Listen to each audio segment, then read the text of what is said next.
but like any other skill, if you don't practice it regularly, that skill atrophies. So we've had a few decades off from that. But, over the past 4 or 5 years, really with this ship over the past year, we've constantly trained and working for this moment right here. Building up the hype, but to get to this point today, to be able to trust in all the training we've done. We've worked with, working with NASA, the Air Force, the medical team, dive team. You want to talk about high performance organizations coming together, working in unison? We are seeing that here on board the USS John P. Murtha, and I can't be more proud of all the work everyone's doing. Yeah, you had some great words this morning saying just that, again, that it's really nice to see everybody working together and so excited. I mean, you just became the commanding officer of this ship back in February. How does it personally feel for you to be a part of this historic moment today? Yeah, I mean, first and foremost, I'd say any opportunity to command any warship in the United States Navy is a tremendous honor, is a pinnacle of any naval officer's career. That being said, as my change of command was approaching, and I realized that Artemis was going to be in the window here, to say that I'm humbled and honored to be here is an understatement. What really just excites me is the opportunity to see this crew, who has been training so hard over the past year plus, come together. It is what inspires me. Listening to NASA and the ownership and pride they take, they make my crew better. I think we're making NASA better together. That synergy is something that I'm happy to see and hopefully take forward with me in my career. Yeah, it's all about partnerships. We couldn't do it without you, and we couldn't have gotten to the moon without our international partners as well. So thank you so much, Captain. It was really great to have you here today. Thanks, Megan. Awesome. All right, Rob, back to you. Thank you, Megan. Back here in Mission Control in Houston. We just had a quick view of the crew. We'll get that view back, and there they are again. Here in Mission Control, the entry team of flight controllers led by Rick Henfling and Jackie Mahaffey serving as the spacecraft communicator. We have just handed over communications links from the Deep Space Network that we communicated with the crew through from the time of the translunar injection burn back on April 2nd. We've just handed back to the Tracking and Data Relay satellite system as we prepare for the crew module service module separation that will take place just 17 minutes from now.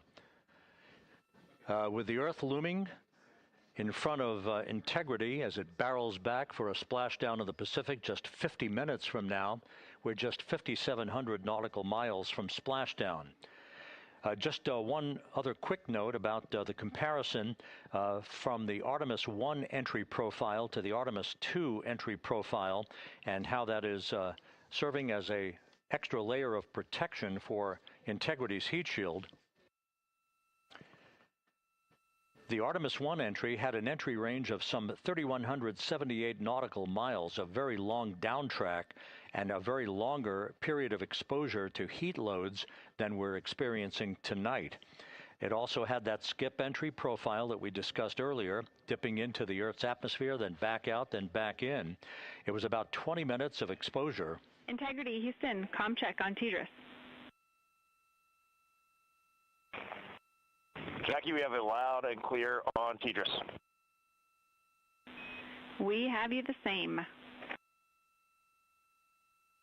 And there's one of the weather balloons being deployed from the USS John P. Murtha.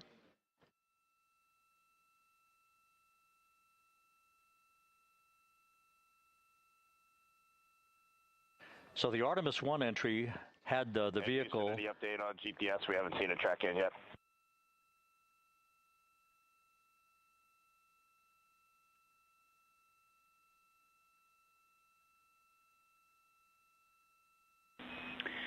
Reed, we are watching. We are starting to get into the window where they may start acquiring, so should be within the next 10 minutes.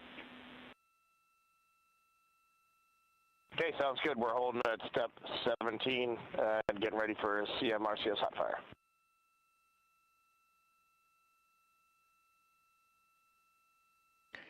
And that exchange indicating that we are expecting to acquire data from the GPS system on board. That'll be a navigational tool that will basically tell Integrity's computers that they're on track down the center line of the corridor for the entry interface that will lead them to their splashdown point.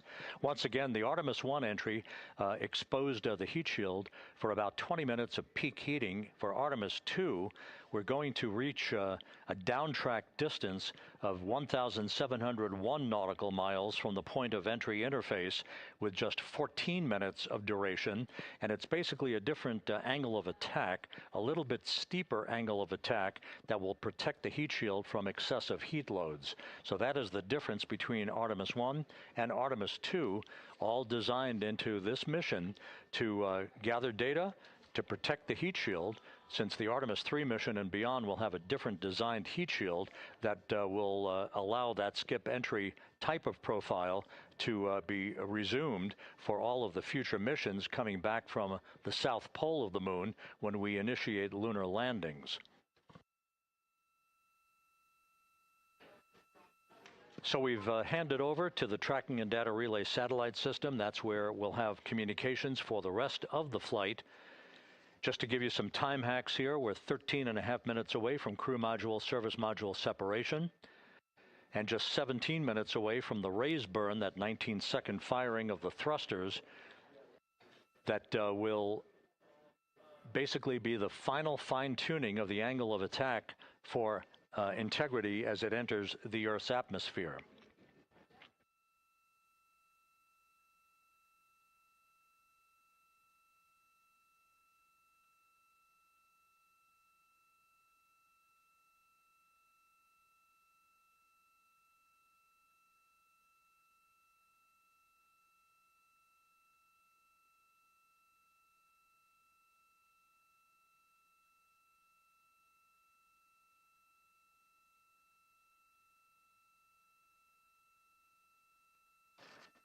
And once again, a dueling box view of some of the assets that are involved in recovery operations today. The Integrity, cabin configured, all crew suited and seated. Houston, copies. That confirmation from Reed Wiseman aboard Integrity, as you see the assets being deployed to the splashdown zone. At the time of splashdown, we expect the John P. Murtha to be about 5 miles away from Integrity, keeping a safe distance until we are sure that the vehicle is in the water and upright, and that it is in a good configuration system-wide for the recovery teams to begin to approach the vehicle to erect that inflatable raft. 2 minutes to CM RCS warm-up hot fire. We're ready. That call from spacecraft communicator Jackie Mahaffey indicating that we're 2 minutes away from a quick burst of the reaction control system. Thrusters, that will be a hot fire test prior to the separation of the crew module from the service module. The European service module has performed flawlessly throughout this flight. Everything, all the burns that had been prescribed for that service module have been executed on time and without a problem. There is the European flight control room that has overseen the manufacturing, the design of the European service module. They deserve quite a bit of credit on this mission for not only propelling the Integrity and its astronauts toward the moon, but also conducting the fine-tuning of its trajectory to bring it to this point where we are dead spot on down the middle of the corridor trajectory-wise to bring Integrity down for its splashdown in the Pacific just 44 minutes from now.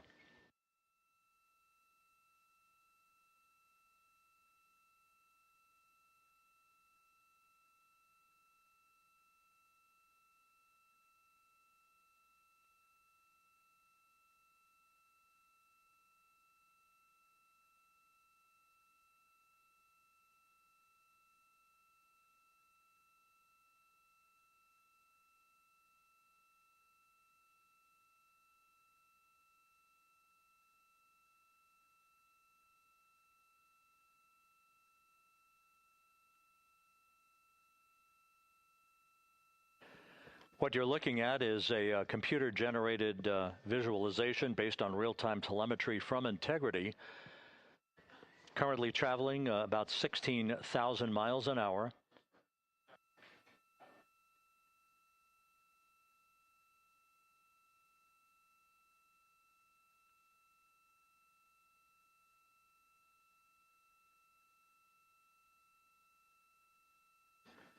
Integrity traveling about 16,000 miles an hour. For the prop cautions, we're taking a look.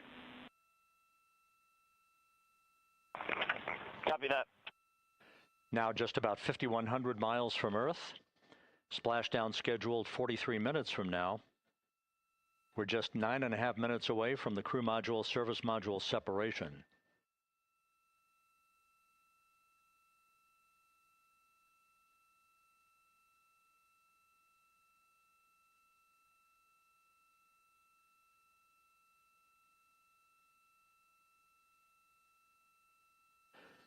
We are confirming.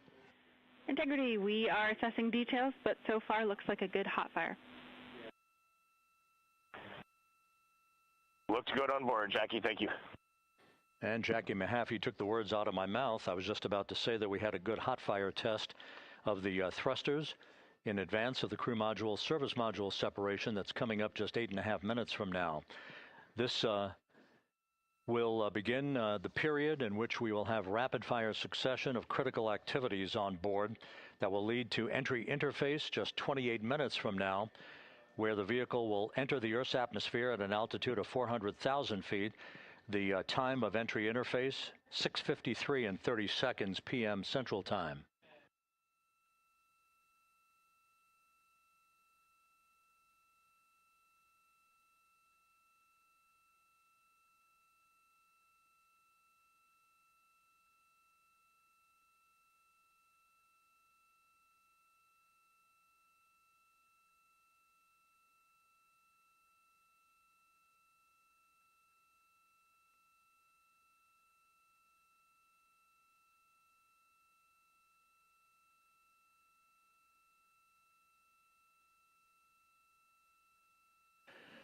Integrity's astronauts were awakened at mid-morning to begin their entry preparations. And propulsion officer now reports a good hot fire test in preparation for the crew module service module separation.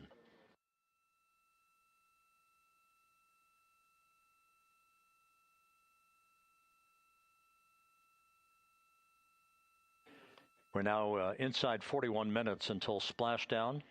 Integrity Houston, we have confirmed a good CMRCS hot fire. And although we are not seeing GPS acquired yet, you can skip the troubleshooting steps in 157 for now.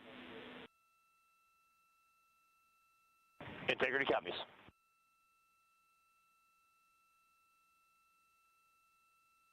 That GPS discussion indicating that we will be acquiring navigational data for Integrity through the Global Positioning System equipment on board.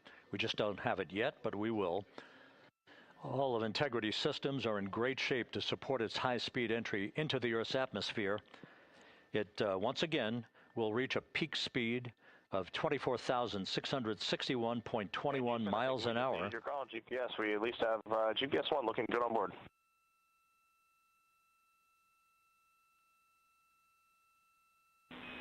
We are confirming.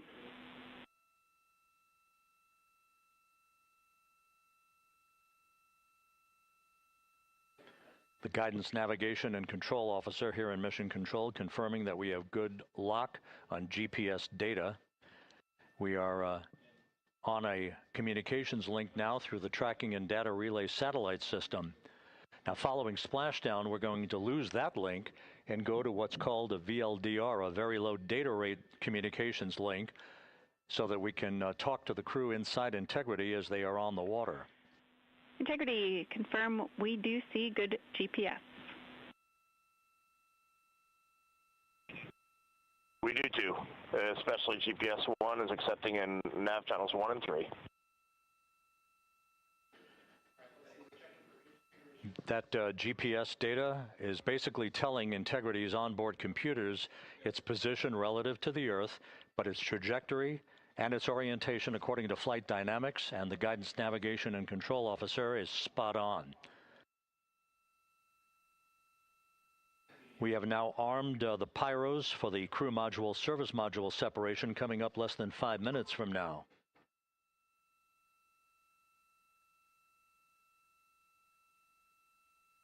Once again, just 10 seconds after entry interface, we will see Integrity reaching its peak speed of 24,661.21 miles per hour. That will be just seconds before we begin a 6-minute blackout period. Integrity, Houston. Your vehicle is in a good config for CM-SM SEP and go for CM raise. Houston, we see the same on board and copy go for CM raise.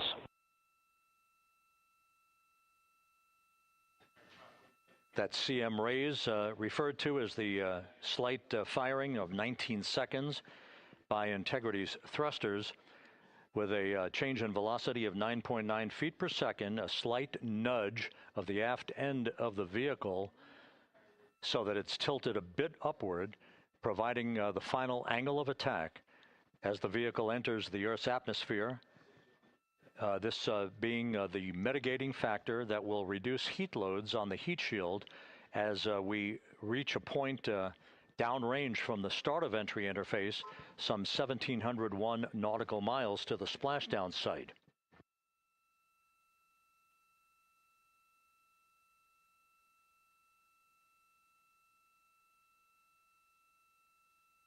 Integrity systems in excellent shape. We are currently 3,300 nautical miles left in this mission. Splashdown scheduled 36 minutes, 39 seconds from now.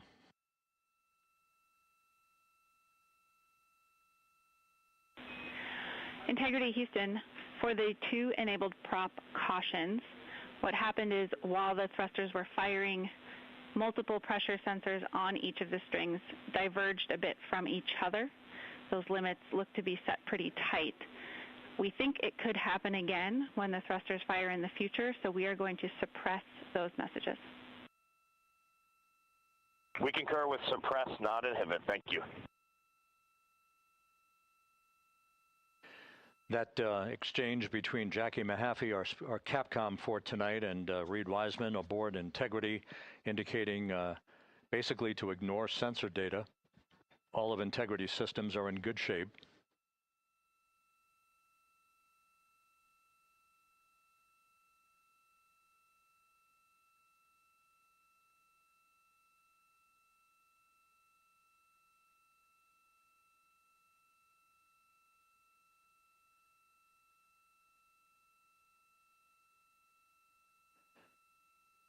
Now, coming up on about 90 seconds till the crew module, service module separation.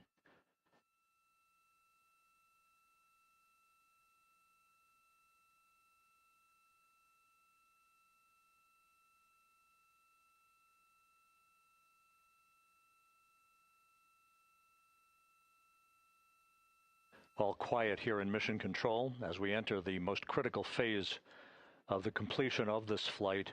All of the preparatory activities leading up to the vehicle entering the Earth's atmosphere just 21 minutes from now.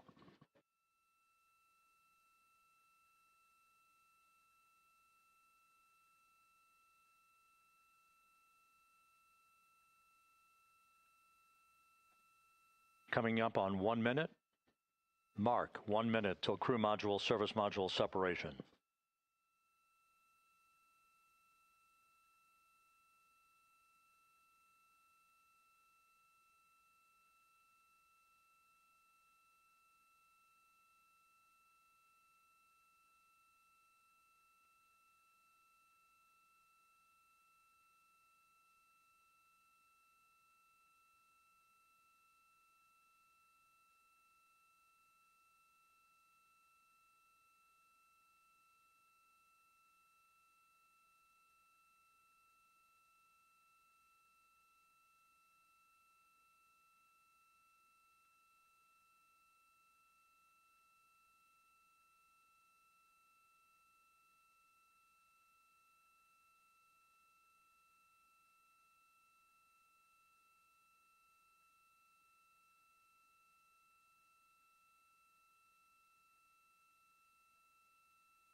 And we have confirmation of crew module, service module separation, and a great view, albeit momentarily.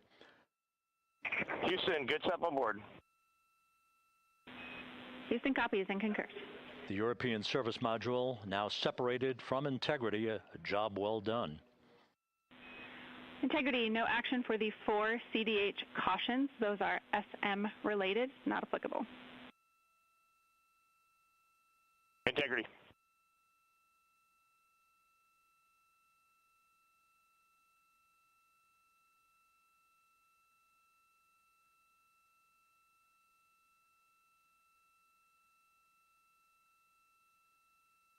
So, with Integrity now flying free on its own for the remaining 32 minutes of this mission, next up, the raise burn, a 19-second firing of Integrity's thrusters. Good GPS 2.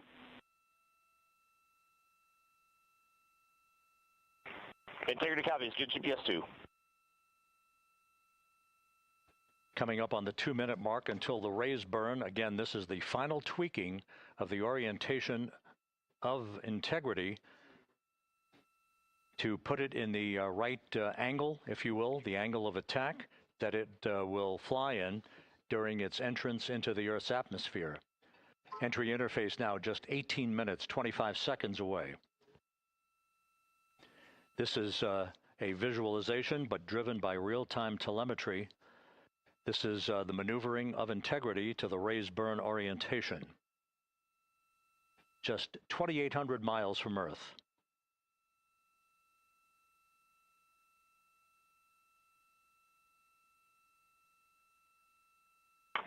Houston, we got a great view of the European service module out the window with the sun hitting the side and the solar rays and the NASA worm right there. It's a beautiful looking machine.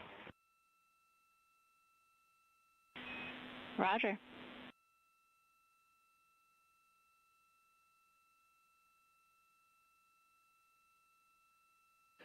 And we have completed the maneuver to the raise burn orientation, 1 minute away from the raise burn.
And the crew module raise burn is underway, a 19-second firing of the thrusters, and we have a completion of the burn.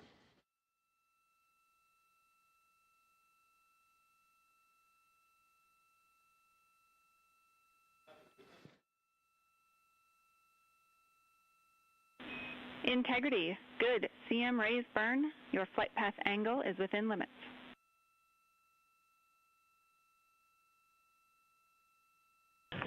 Integrity copies. Looks good on board, Jackie. So the final maneuver is now complete. Our trajectory for a splashdown in the Pacific 29 minutes from now is set and will not be amended any further. And we have the right angle of attack to mitigate any excessive heat loads on the vehicle during entry interface. Integrity, Houston, a heads up about comm coverage. When you perform the 180 roll, for the first minute or so in that attitude, we expect about a minute LOS. We copy.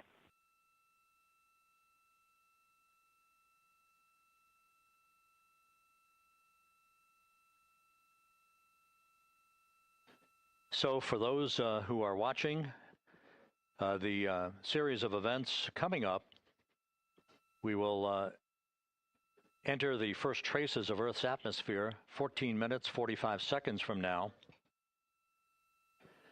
6:53 and 30 seconds is what is pegged for entry interface at an altitude of 400,000 feet, traveling at approximately 34,800 feet per second, range to touchdown or splashdown 1,701 nautical miles. 24 seconds after entry interface, we will enter a 6-minute blackout period in which we will lose communications with the crew. This is expected due to the buildup of plasma around the vehicle. That's an ionization effect due to the collision, if you will, of the velocity of the spacecraft with the friction of the Earth's atmosphere. That 6-minute blackout is expected to begin at 6:53 and 54 seconds p.m. Central Time. During that period of time, we will reach our peak speed of 24,661 miles per hour. That comes just short, based on unofficial data from the flight dynamics officer right now, will come just short of the velocity record set by Apollo 10 of 24,791 miles per hour in 1969. We expect peak heating on the vehicle at 6:54 and 52 seconds p.m. Central Time, a minute and 22 seconds into entry interface. At that point, we will be just 204,000 feet above the Earth, traveling at 33,000 feet per second.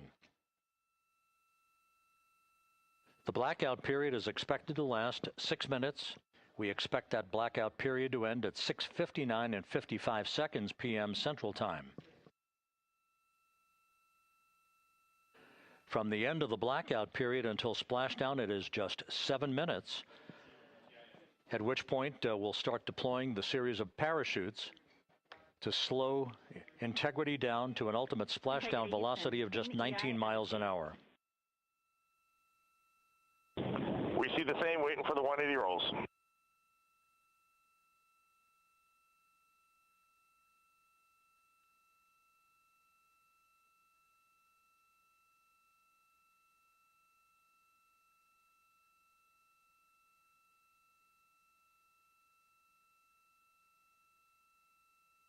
The parachute deployment sequence, once again, will come in several segments, but in rapid fire succession. And we have a great view of the moon out window 2. Looks a little smaller than yesterday. Guess we'll have to go back.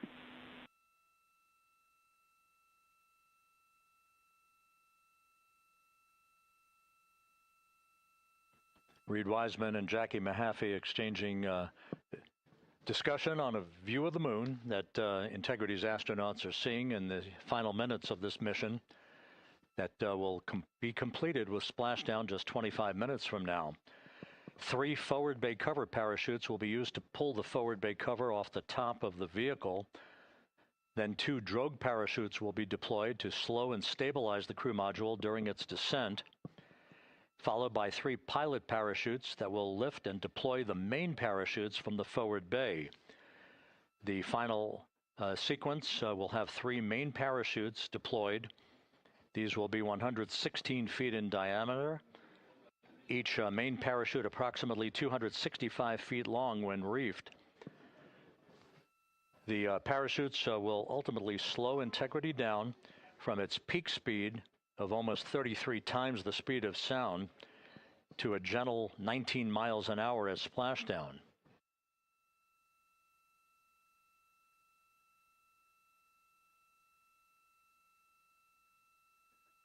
The vehicle is now currently in a roll to the proper attitude for entry interface. Our trajectory is right on according to flight dynamics.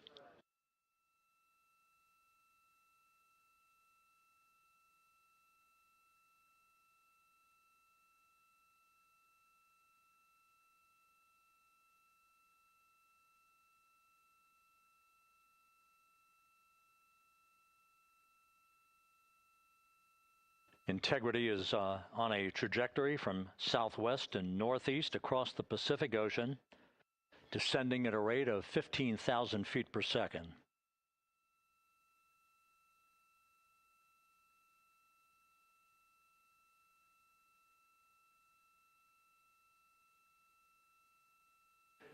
Range to touchdown 4,300 nautical miles, all the systems in excellent shape.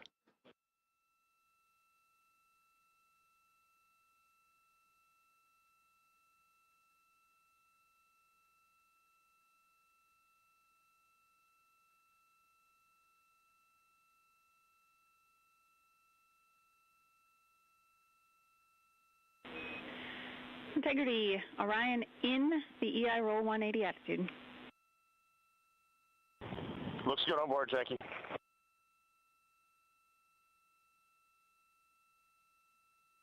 This view out of one of Integrity's windows. We had a call for 3 good baros. Those are barometric pressure sensors that feed altitude and rate of descent information to Integrity's computers that will trigger the parachute deployment sequence. We are less than 9 minutes away from entry interface, 22 minutes from splashdown.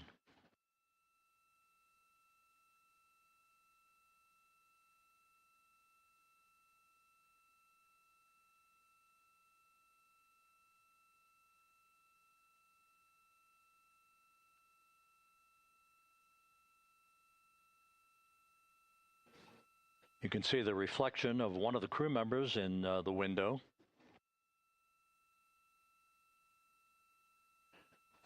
Out in the Pacific, the weather conditions remain go. Just a few clouds, some scattered clouds, winds at 10 knots, wave heights just about 4 feet.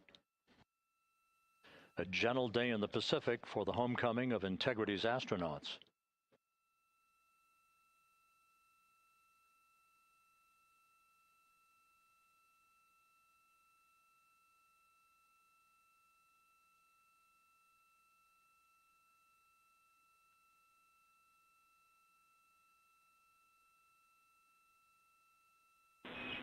Integrity back in EI attitude.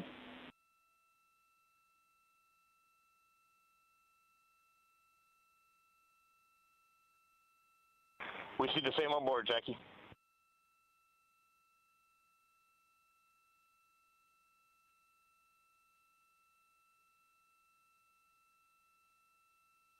Houston, purge is complete. Crew and vehicle are configured for entry. Houston copies. And we're in step 37, transferring nav state to BFS.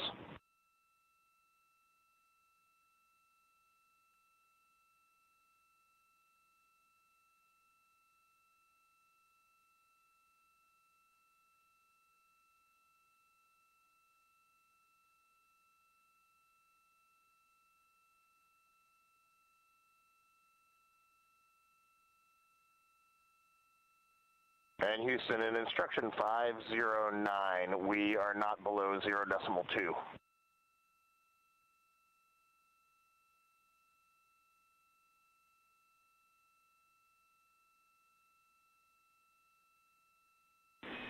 Integrity, no action required. Integrity.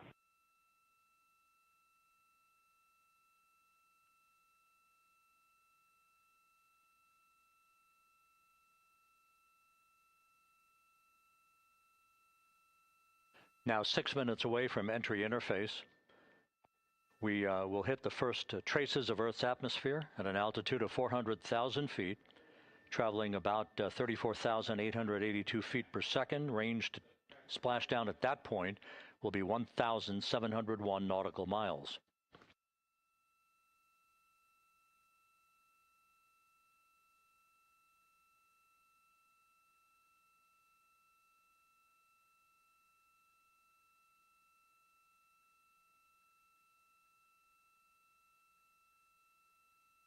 And once again, just a reminder, some 24 seconds after entry interface, we do expect to lose communications with the vehicle and the crew during a 6-minute blackout period when a plasma shield will build up around the spacecraft due to the ionization, due to heating effects. And Flight Dynamics has just confirmed we will have a blackout period of exactly 6 minutes in duration. And once again, that's due to the fact that a plasma buildup around the vehicle will prevent communications and data, so we will not be able to talk to the crew members at that time, nor will we receive data here in the flight control room. Houston, everything is looking good on board. Just confirm no pre-EI downloads. Houston concurs. That blackout period to begin at 6:53 and 54 seconds p.m. Central Time, and again will last about 6 minutes in duration.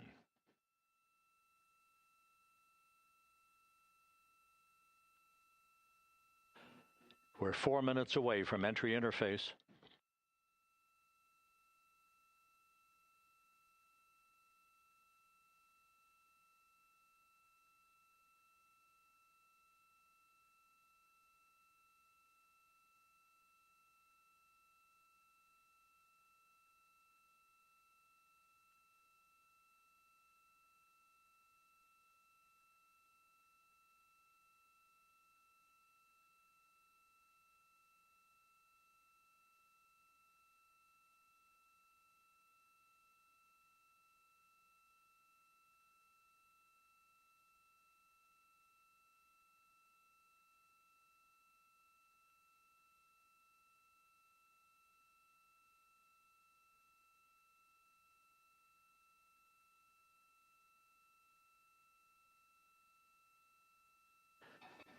This view from Integrity as it crosses from southwest to northeast across the Pacific Ocean, 3 minutes from entry interface.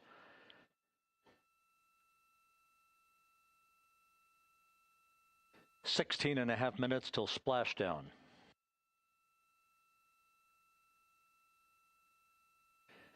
The USS John P. Murtha and the recovery team is on station and in position, as are the airborne imagery assets that we hope to receive imagery from as Artemis enters the Earth's atmosphere and through parachute deployment.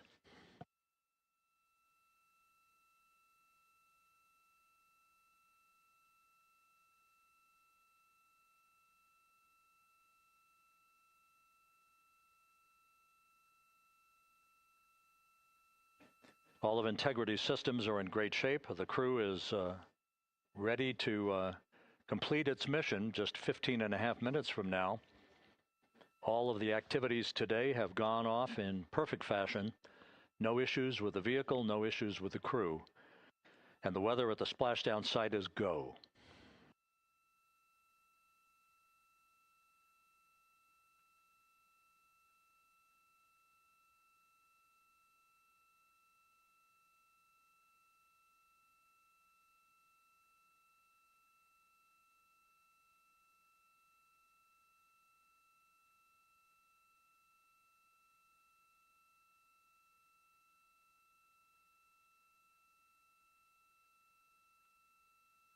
Coming up on 1 minute until entry interface.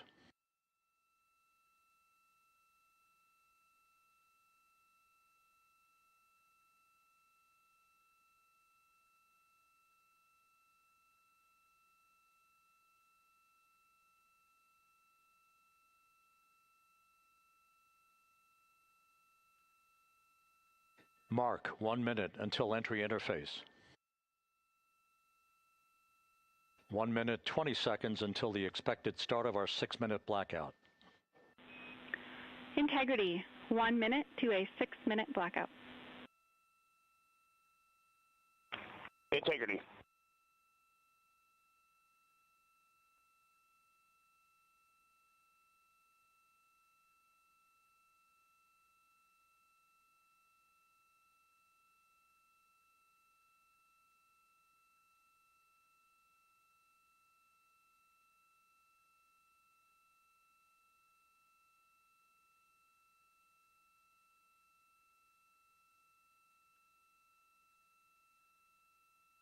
Ten seconds till entry interface.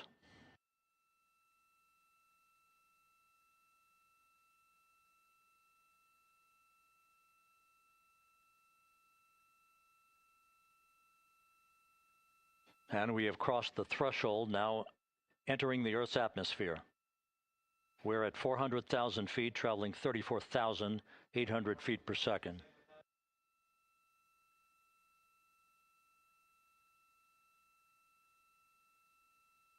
Time to splashdown, 13 minutes, 10 seconds.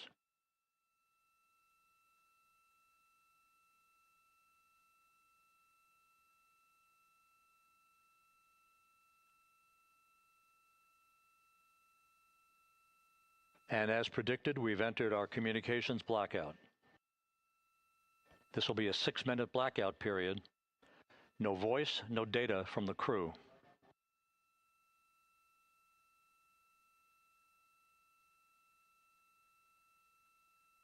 We're 30 seconds away from the anticipated point of peak heating on the vehicle, where temperatures will rise to about 4,000 to 5,000 degrees Fahrenheit. This is the true test of our trajectory.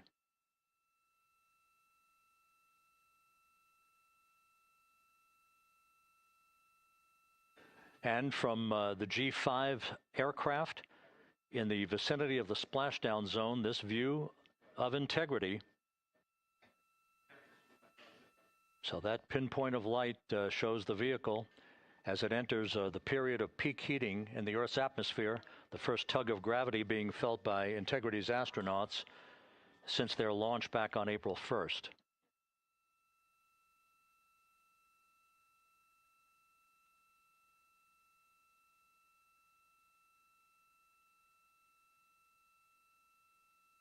Four and a half minutes until the end of the blackout period. Time to splashdown, 11 minutes, 33 seconds.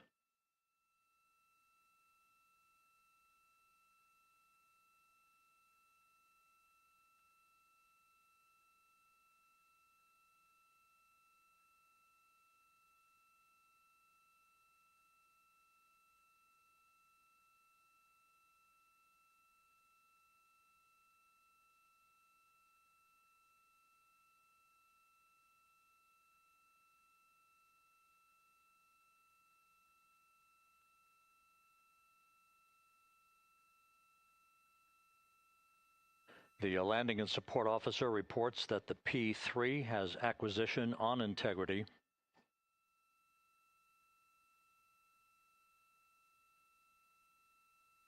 Three and a half minutes left in this blackout period. This is a visualization of the plasma buildup around the spacecraft and the repelling of that heat on Integrity's heat shield.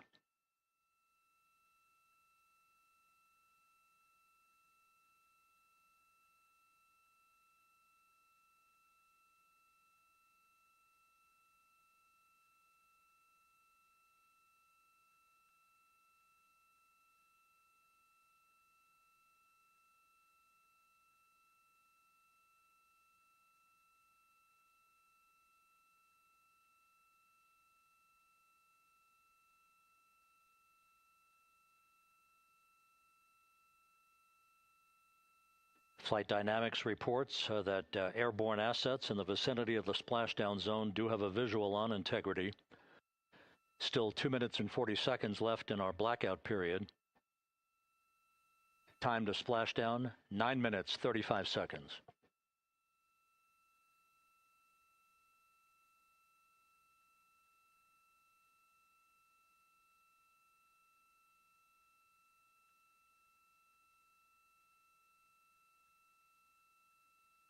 Multiple airborne assets as part of the recovery team all have visuals on Integrity.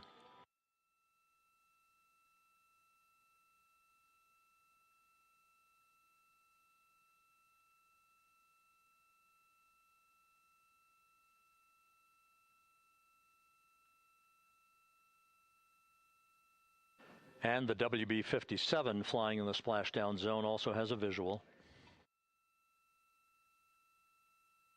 And the Navy helos also have visuals.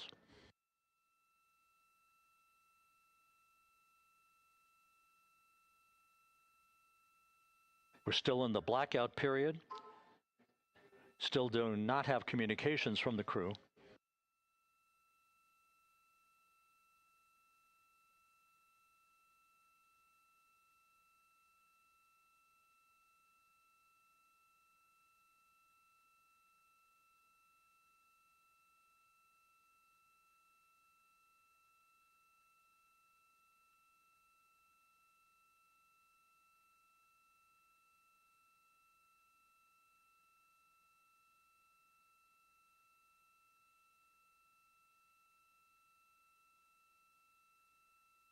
We're standing by for communications from the crew. We should be out of the blackout period less than a minute from now.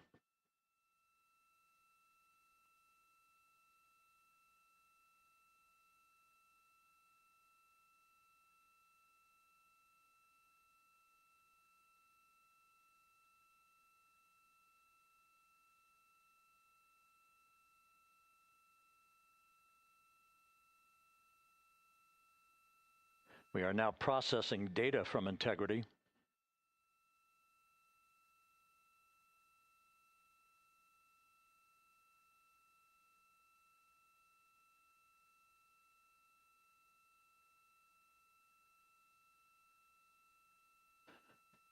Landing and support officer reports the small boats are en route to the splashdown target zone.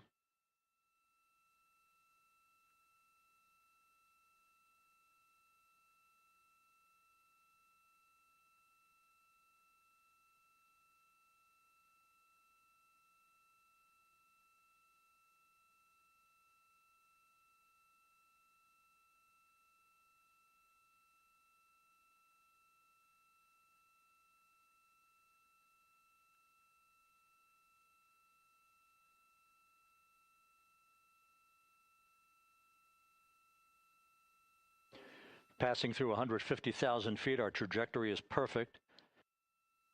We're getting intermittent views of integrity.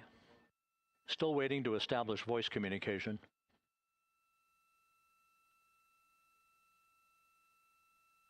Integrity, Houston, comm check, post-blackout. Houston, Integrity, we have you loud and clear. Your trajectory is nominal, and your recovery teams have visual. Guidance looks good. No action for the enabled internal camera controller fail. Big cheers from the viewing room here in Mission Control as voice communication reestablished with Commander Reed Wiseman. For America and a waiting world, Integrity is 5.5 minutes away from coming home.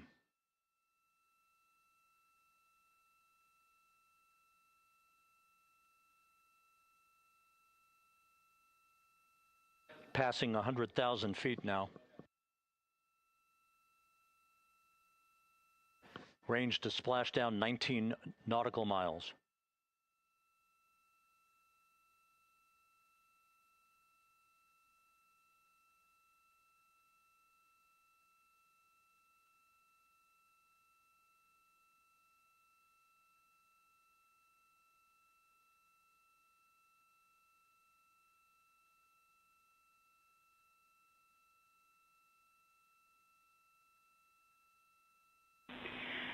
Integrity, impact to the camera controller fail is no Cab 1 views of the chutes.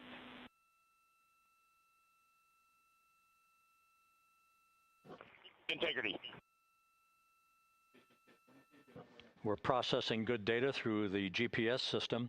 A good view of Integrity, time to splashdown 4.5 minutes.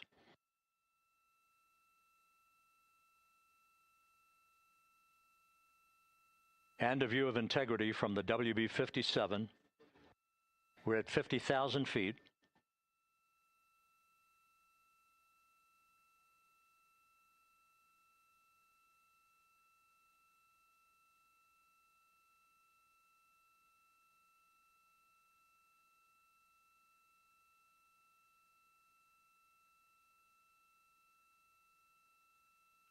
The pyros are armed for forward bay cover jettison.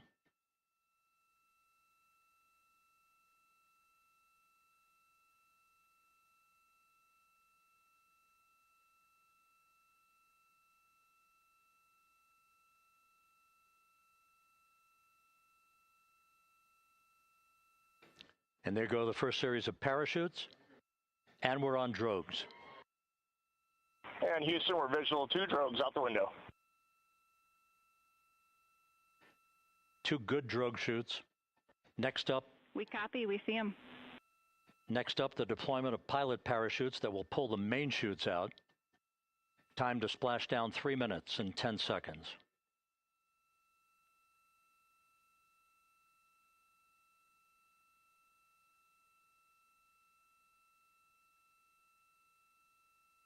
Perfect descent rate according to flight dynamics. Good rates on 2 drogues.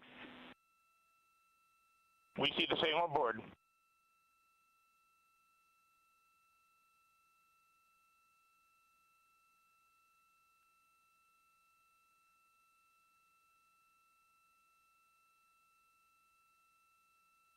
Passing through 10,000 feet, still on drogues.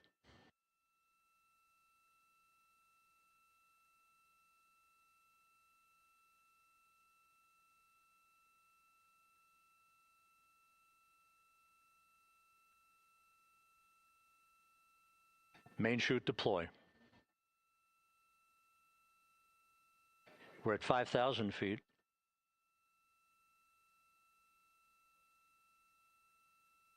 Search and recovery beacon has been activated on integrity. And we have 3 good main chutes. Good 3 main chutes, good reefing, good descent rate. Good rates, and we see 3 good-looking parachutes.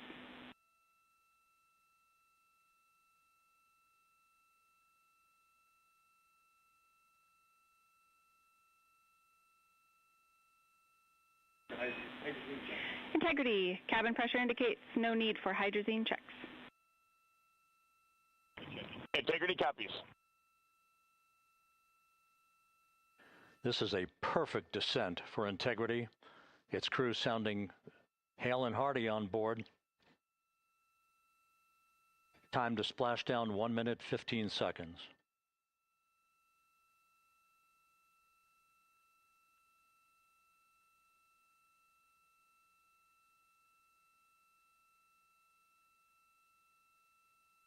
Integrity about to complete a journey spanning 694,481 miles from its launch from the Kennedy Space Center back on April 1st, and a trip around the moon.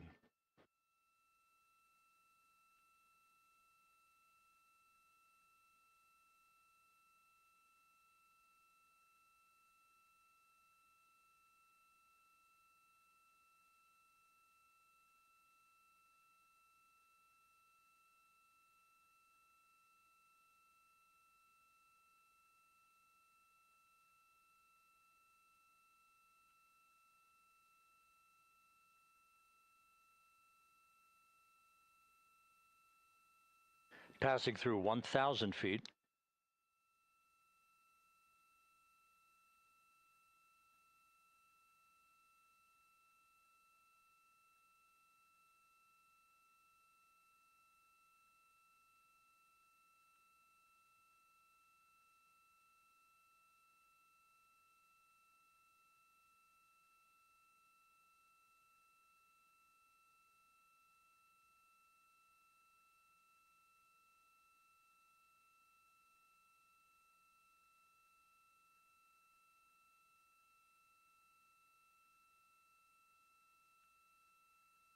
Houston Integrity, splashdown, sending post-landing command now. Splashdown confirmed. Copy splashdown, waiting on VLDR. Splashdown confirmed at 7:07 p.m. Central Time, 5:07 p.m. Pacific Time. From the pages of Jules Verne to a modern-day mission to the moon, a new chapter of the exploration of our celestial neighbor is complete. Integrity's astronauts back on Earth.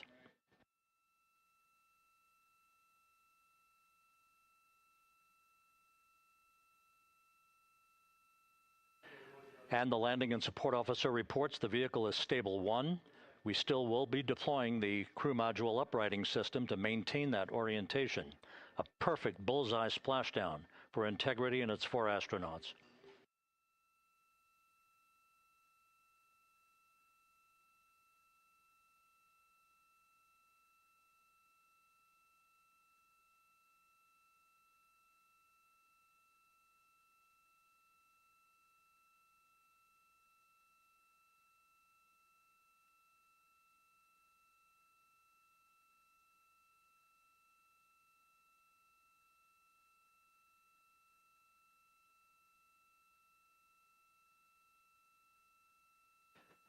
The unofficial splashdown time, 7:07 and 47 seconds p.m. Central Time. We'll get that refined for you. That would put the end of the mission at a mission elapsed time of 9 days, 1 hour, 31 minutes, 35 seconds.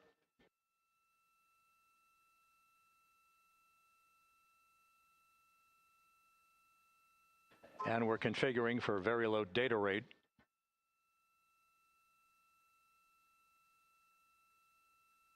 Once again, splashdown occurring in the Pacific, southwest of San Diego at 7:07 and 47 seconds p.m.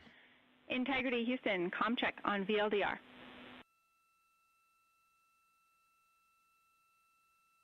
Houston, we have you loud and clear on VLDR. How else? We have you the same. We'll meet you over in post-landing. Perfect communications established. What a journey. We are stable 1, 4 green crew members. Houston copies all. Reed Wiseman reporting 4 green crew members. That is not their complexion. That is the fact that they're in great condition. That's what that means.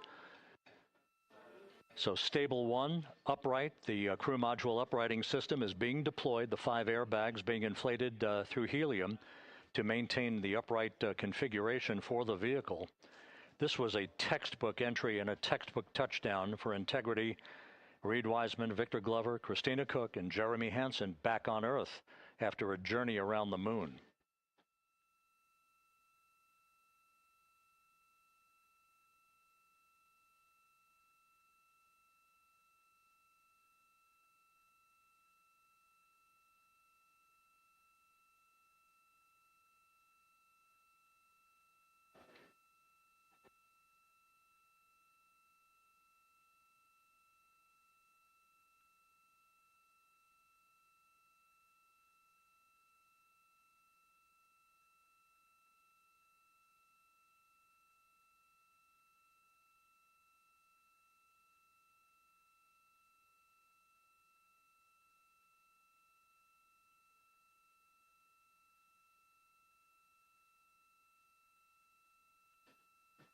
We continue to monitor the functioning of the CMOOS system. The airbags are being inflated to maintain a stable 1 or upright configuration. And there's a good view from one of the naval helicopters hovering overhead. Reed Wiseman reporting 4 green crew members, meaning they're all in excellent shape.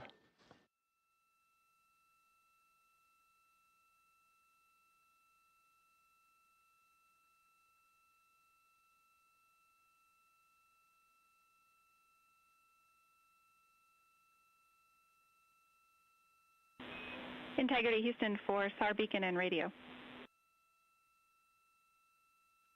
SAR beacon is in for 06, and we're powering the radio now. Go ahead. We see the beacon on. However, the recovery team is not seeing the signal. Your SAR radio uses the same antenna, so you may run into trouble with the radio. Okay, copy. We are also powering up the sat phone now.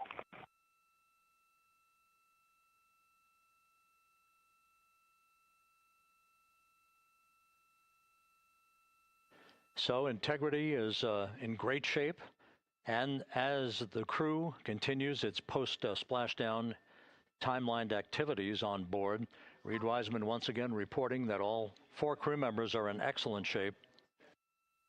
And we have 5 inflated airbags to maintain an upright configuration so that the recovery team can now begin a slow approach to the vehicle. Meanwhile, here in the flight control room, Entry Flight Director Rick Henfling is polling his team of flight controllers for the start of powering down the vehicle after a thorough systems check. We have no toxic gases to be concerned about, so the recovery personnel can approach the vehicle, but not until we have powered down the spacecraft. That's expected to take a few more minutes.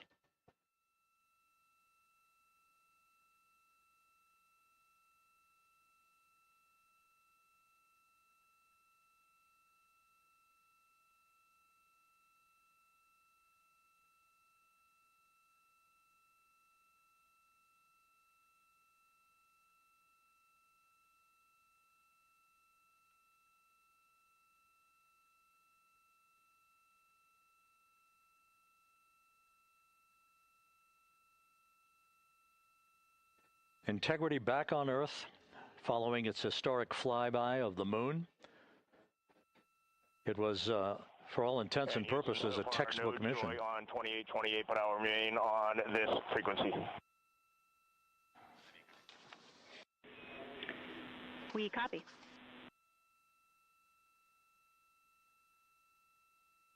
Reed Wiseman indicating some trouble with the SARSAT phone on board, but that's not an issue. What is more important is that the vehicle is solid.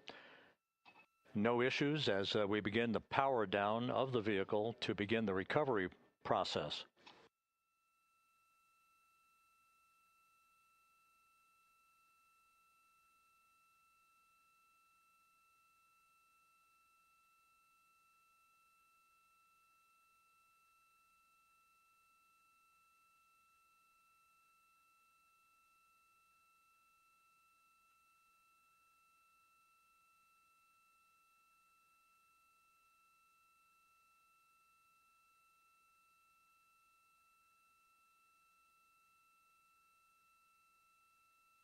The propulsion officer here in Mission Control reports that we have safed the prop system on Integrity.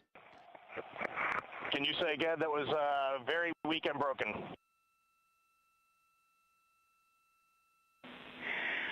Integrity, Houston did not call.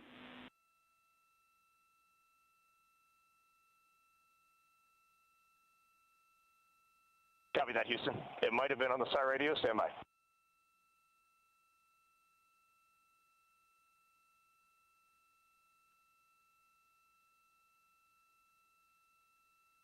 All of the milestones were executed in perfect fashion. Integrity entering the Earth's atmosphere right on time, reaching its peak speed shortly after a blackout period began. We emerged from the blackout period, but the recovery imagery airborne assets were able to pick up Integrity's descent almost immediately through entry interface, tracking the vehicle all the way down. And finally, you saw the sequence of chute deployments. First, the forward bay cover being pulled off the top of the vehicle by a series of 3 parachutes. Then the drogue chutes were deployed, followed by the 3 main chutes that slowed the splashdown velocity of Integrity to just 19 miles an hour.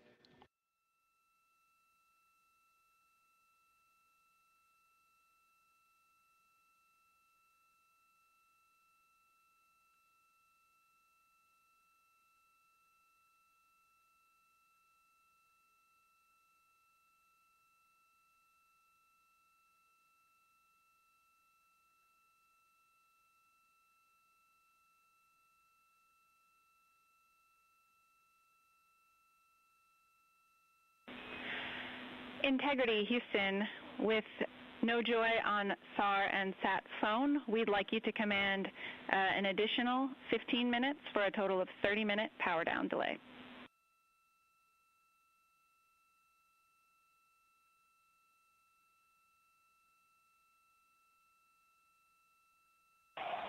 All right, Jackie, we have selected T/D+30. No joy on SAR radio or sat phone. And stand by, we have the master diver on SAR radio. Please hold comms. Hey, Lily. Excuse me. Hey, Jackie, we just got the master diver on SAR.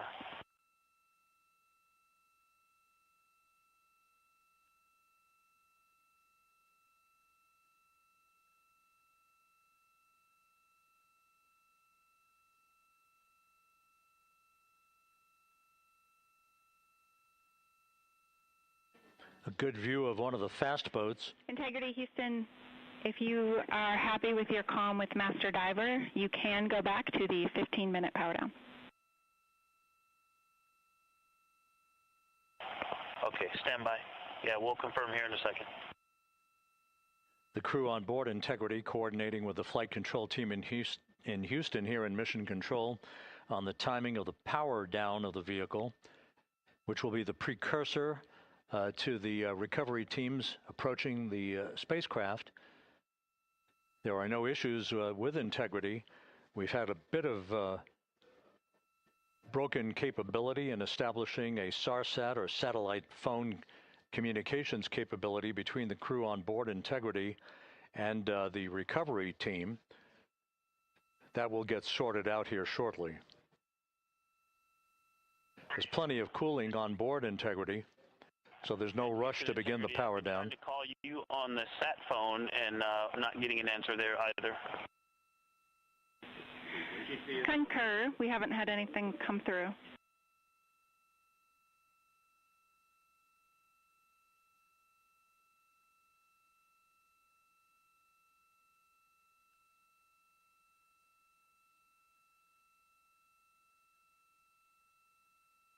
And Houston, if you could relay to recovery that we hear them, but it does not appear as though they are hearing us.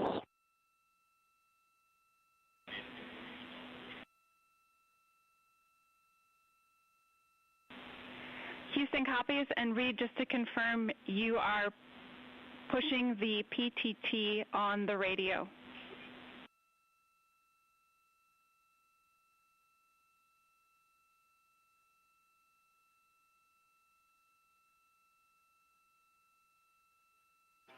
So as we continue to sort out the communications between Integrity and the recovery teams, we are standing by for the initiation of the power down procedures that, as you see, the recovery teams are moving towards the side of the capsule. The next major event will be the erection of that large inflatable raft called the front porch. That will be the port of call for the crew as they're being extracted one by one from the vehicle.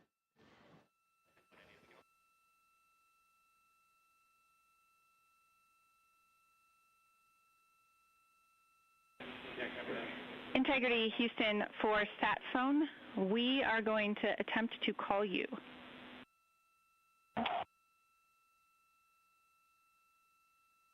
Good idea, standing by. And Jackie, yes, we are pushing the push to talk, the two buttons on the left side of the radio below the up-down arrows. We are utilizing them. I'm rebooting the radio to see if we get good comms. Okay, we copy all, and just to confirm, you are seeing that you are touchdown plus 3030 for power, correct? That's the affirmative.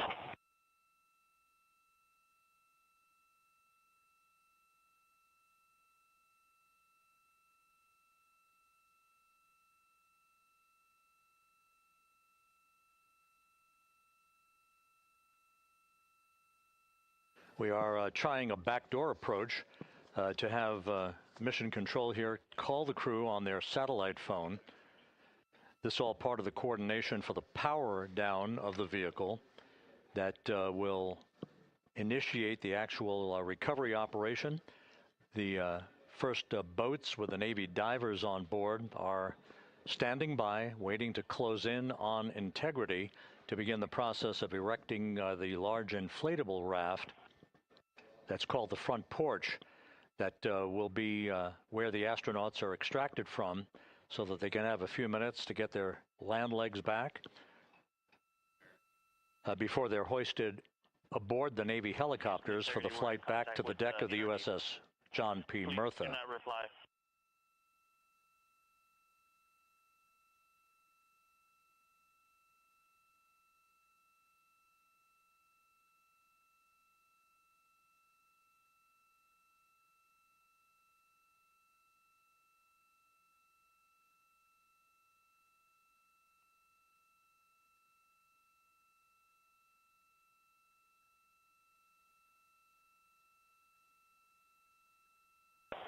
And Houston, please don't reply. NRD, very weak, but readable. Master Diver, we can hear, but they cannot hear us.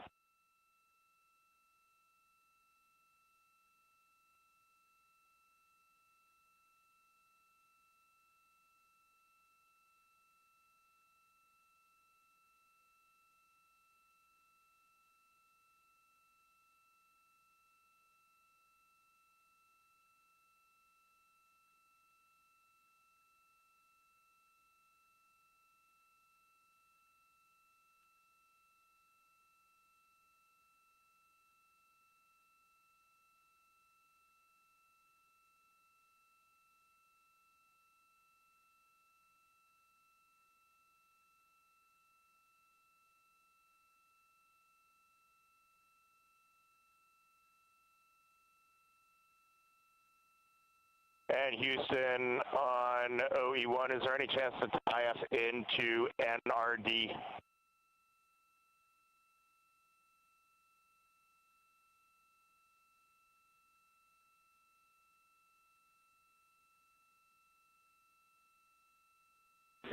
Checking.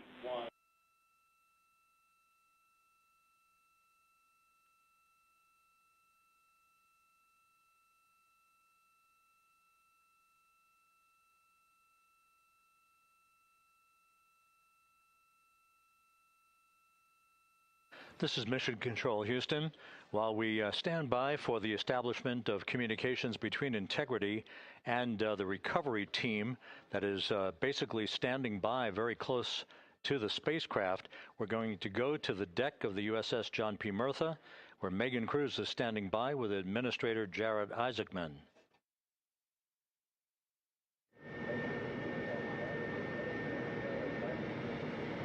Hey, Rob, yeah, just such an honor to be able to be here on the ship, to be able to share and experience this moment with everyone together. And of course, as you just said, yes, here with NASA Administrator Jared Isaacman. Administrator, how did you feel getting to witness this and seeing NASA at its best?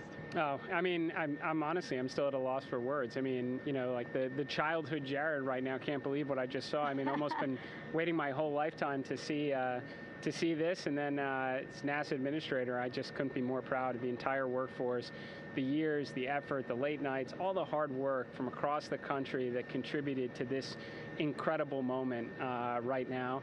And yeah, incredibly grateful too for our teams here on the John P. Murtha right now. Yeah, look at them behind us here. We got everybody. Hey, what do you guys think? We just brought some astronauts back from the moon, huh?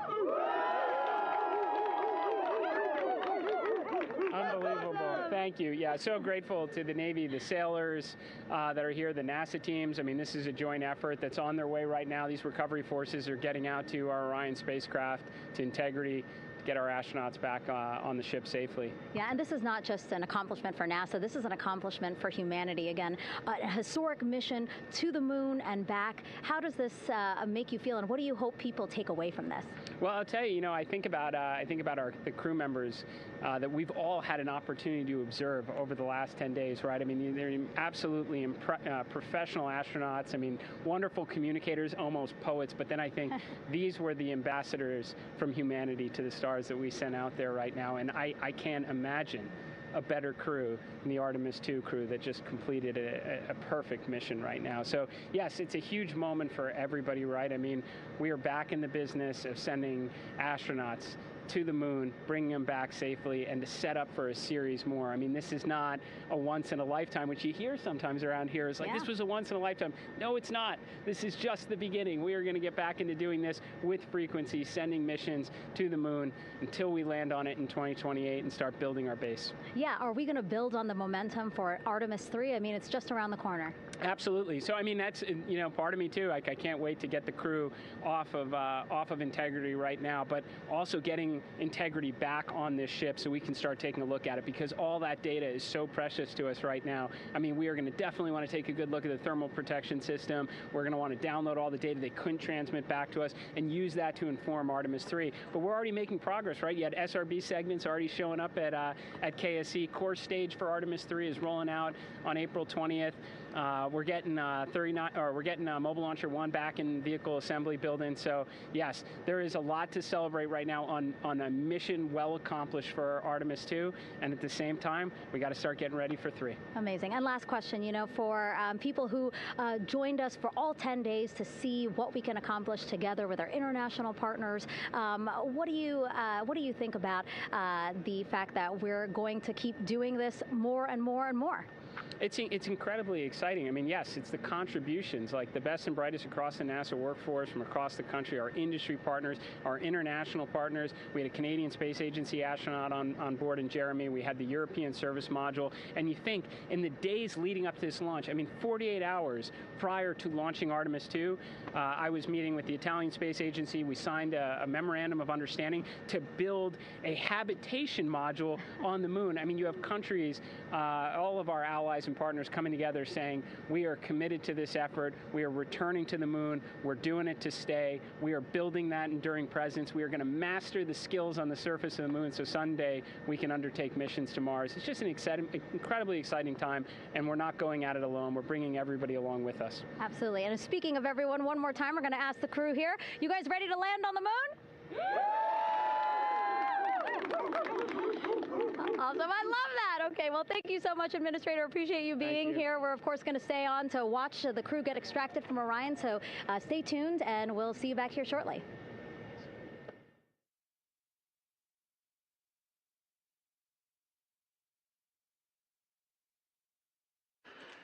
Thank you, Megan, and thank you, Administrator Isaacman. We are in the process of working to establish that communications link and to establish the procedures that will lead to the power down of the spacecraft, which is gently bobbing in the Pacific following a bullseye touchdown that occurred at 7:07 p.m. Central Time, 5:07 p.m. Pacific Time, 2.5 hours before sunset in the Pacific, southwest of San Diego. We have once again heard from the crew during that interview opportunity with the administrator, and we have 4 healthy crew members on board.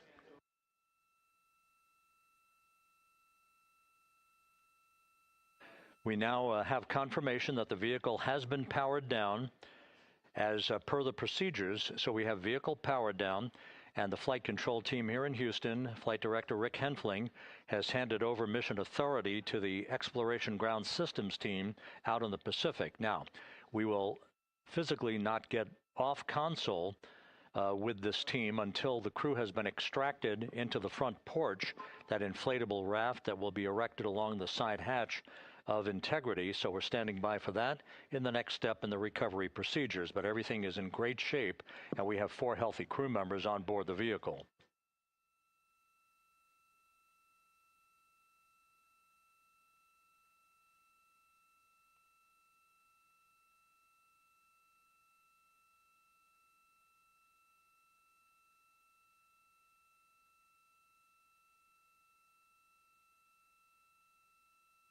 All of the entry events went by the book, no issues, perfect trajectory for Integrity that was culminated with one final raise burn to improve the angle of attack for the vehicle as it entered the Earth's atmosphere. All of that flight dynamics computation worked like a charm.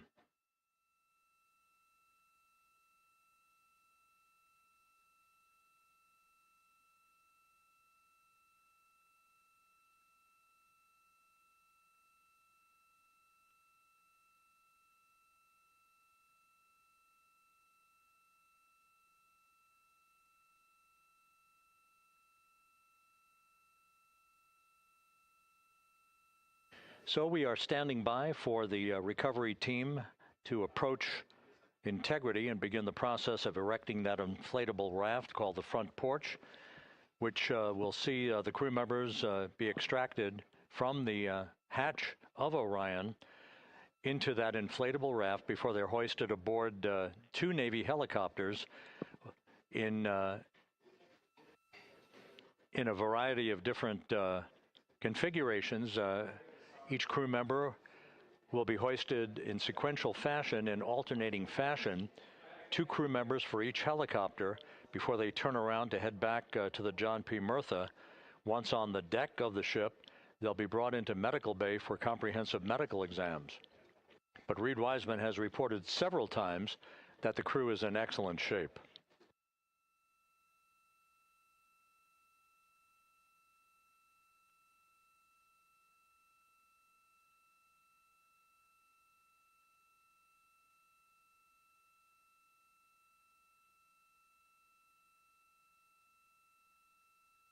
So just to recap, it has been some 26.5 minutes since the splashdown of Integrity in the Pacific. The vehicle is in excellent shape. It performed like a champ all the way down through the Earth's atmosphere. All of the vehicle functions were checked off in excellent trip hammer fashion. The parachutes all deployed as planned. Splashdown occurring at 7:07 p.m. Central Time, 5:07 p.m. Pacific Time.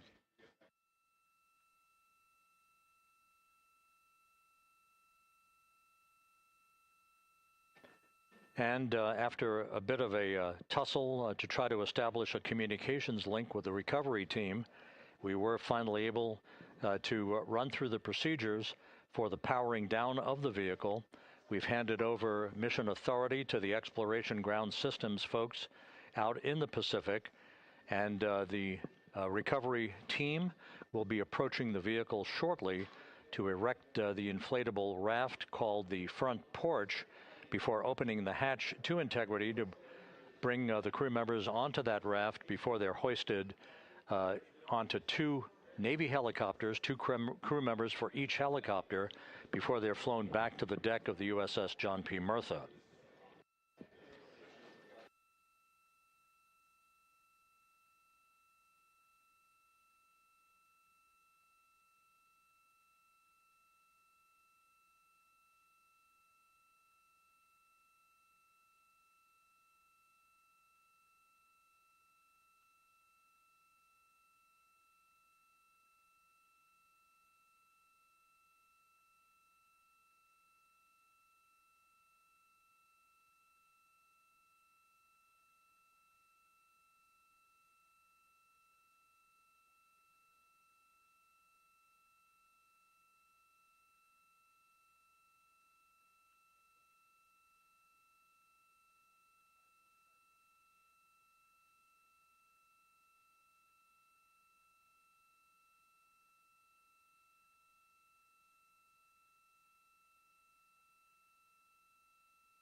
This is Mission Control Houston.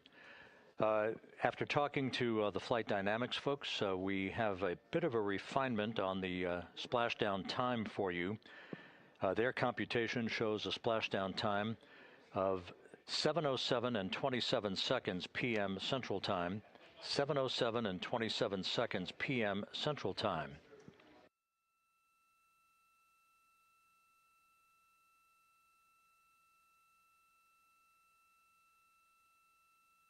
That would equate to a mission elapsed time of 9 days, 1 hour, 32 minutes, and 15 seconds.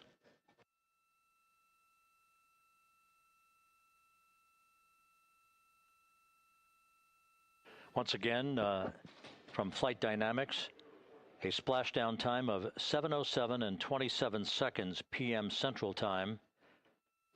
That would equate to a mission elapsed time of 9 days, 1 hour, 32 minutes, and 15 seconds.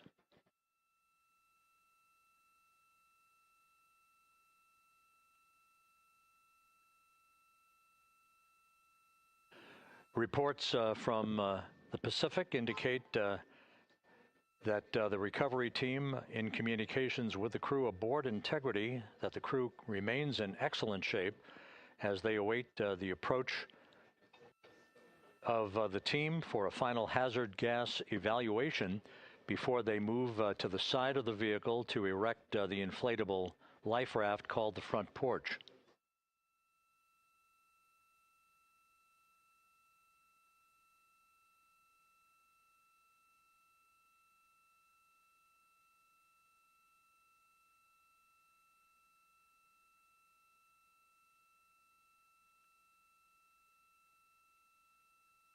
Again, no issues with Integrity. The vehicle is powered down.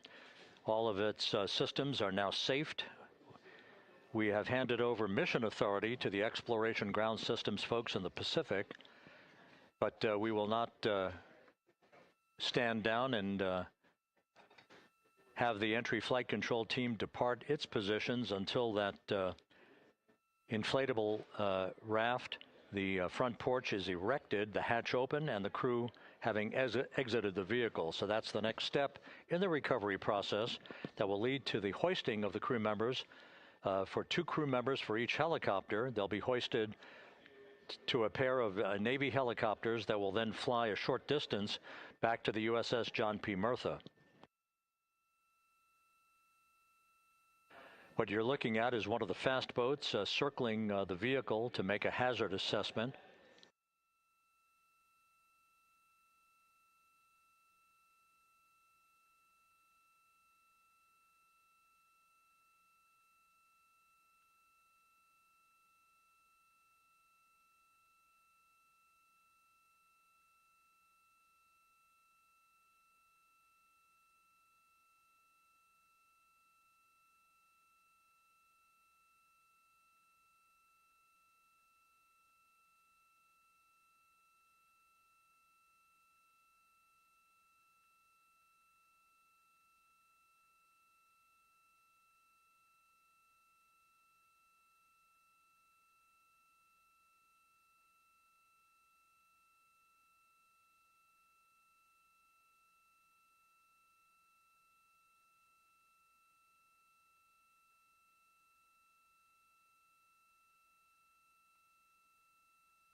This is Mission Control Houston. Once again, you're watching the initiation of the recovery of the Artemis crew aboard Integrity. All of the Navy divers and the fast boats are now approaching the spacecraft after conducting a hazard assessment. The vehicle has been powered down. Entry Flight Director Rick Henfling now waiting for the life raft, the front porch, to be erected along the side of the vehicle so that the hatch can be opened and the crew members extracted from Integrity, soon to be hoisted one by one into a pair of Navy helicopters for a short flight back to the deck of the USS John P. Murtha. If you missed it earlier, we talked to Flight Dynamics and received a more official touchdown time or splashdown time, as it were, of 7:07 and 27 seconds p.m. Central Time, 5:07 and 27 seconds p.m. Pacific Time. That would equate to a mission elapsed time of 9 days, 1 hour, 32 minutes, and 15 seconds.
Continuing to get excellent views from the imagery assets out at sea in the Pacific of Integrity. We continue to get good reports from the landing and support officer, who's in contact with the recovery team, that the crew is in excellent shape, no issues.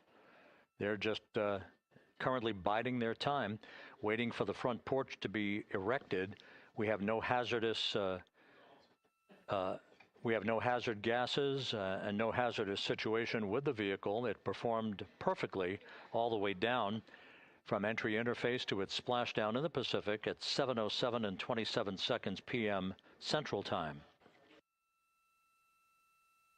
And as you can see, the first phalanx of recovery personnel now pulling up alongside of Integrity.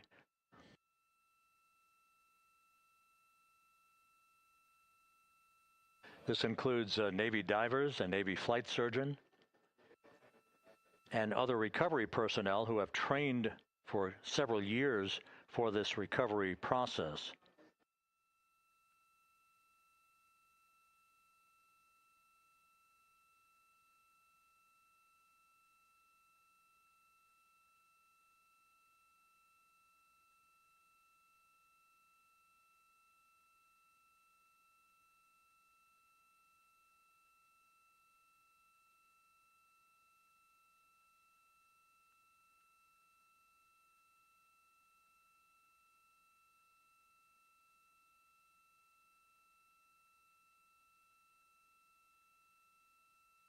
At this hour, some 41 minutes following splashdown, The vehicle has been powered down. There's no hazardous gas emanating from the vehicle. That's why the first team of recovery personnel has been able to pull alongside Integrity.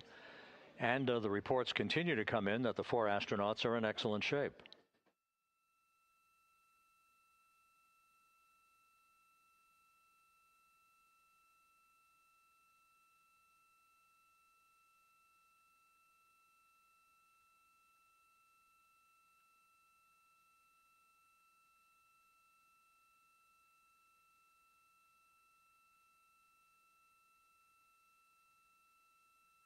Yes.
This is Mission Control Houston, continuing to watch the initiation of the recovery of Integrity's astronauts.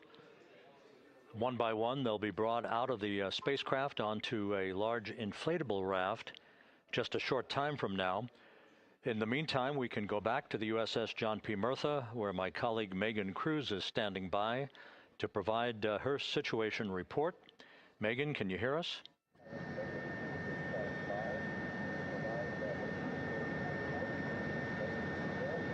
Hey, Rob. Yes, I can hear you. Thank you. Yeah, we're back here on the bow of the recovery ship where there are still plenty of people peering out into the water. We are not very far from the action everyone is seeing on their screen now.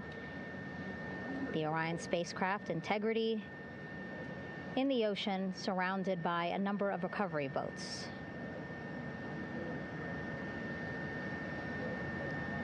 As Rob has been saying, in those recovery boats, NASA and Navy personnel specifically trained to get the astronauts out of Orion.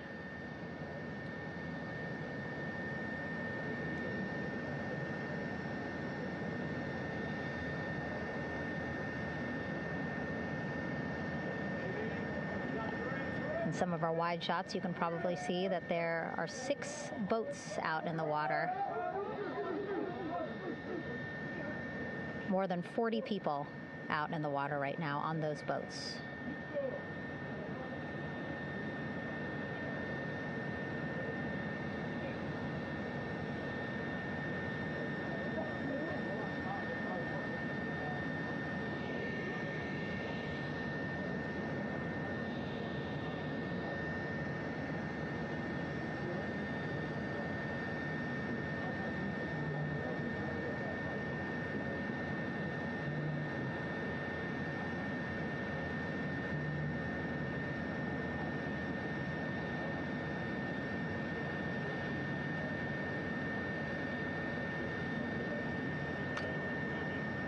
First order of business is to set up the front porch and the stabilization collar. You might also hear it referred to as a stab collar. Basically just to make sure that Orion stays upright, doesn't sway in the water too much, again, to make it easier for recovery forces to get the astronauts out.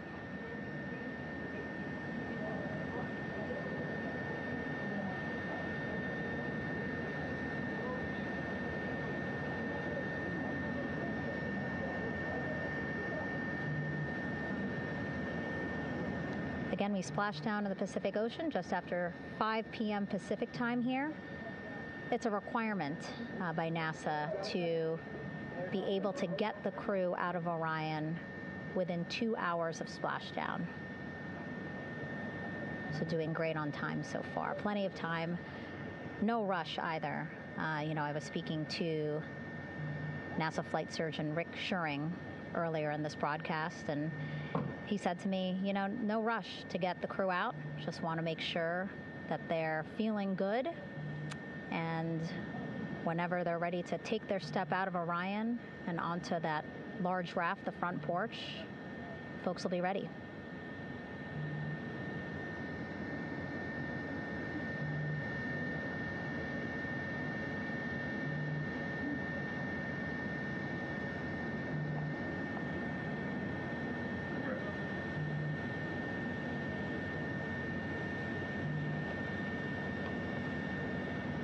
And as there are mission audio loops in Mission Control in Houston, there is a mission audio loop here on the ship, and it was just reported out that the side hatch is open. Side hatch of Integrity is open. You're getting these beautiful shots from our aerial assets. The ship itself, where I'm on, just 3,000 yards away. Again, plenty of people on the boat here, glued to the side closest to where they can see all this action. And again, with just 3,000 yards separating us, great views from the bow here. You can see now that side hatch is open. One of the Navy personnel is about to get inside there.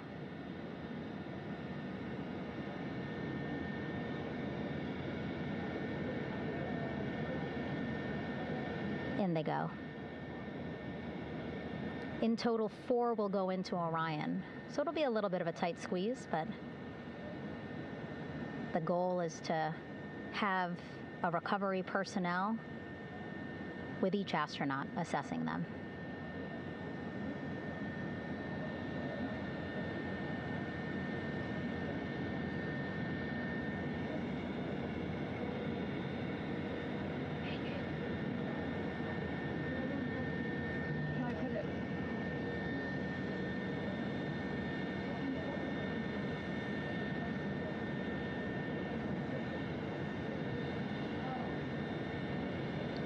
Boats getting closer now. Again, that one that's right up against Orion, those are the divers that will go in to the spacecraft to check on each of the astronauts. These other boats will begin doing a number of things, putting on that stabilization collar onto Orion, building that front porch. Eventually, they will retrieve the parachutes, as well as tow Orion back to the well deck of the recovery ship here.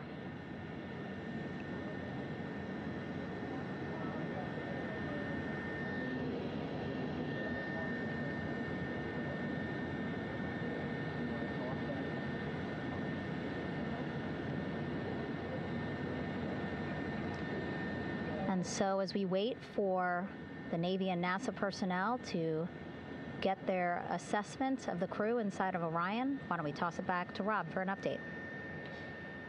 Yeah, thank you, Megan. Here in Mission Control, Flight Director Rick Henfling and the entry team of flight controllers still on duty. The vehicle has been powered down for some time now. There are no hazardous gases emanating from Integrity. That, of course, allowed the recovery personnel to approach the vehicle and then open the hatch to begin the initial medical assessment of the crew, as you just indicated. Now we're standing by for the erection of that inflatable raft, the front porch, alongside of the vehicle that will enable the crew to be extracted one by one onto the raft, have a moment or two to get their land legs back before they're hoisted into 2 hovering Navy helicopters, 2 crew members for each helicopter, for a short flight back to the deck of the USS John P. Murtha.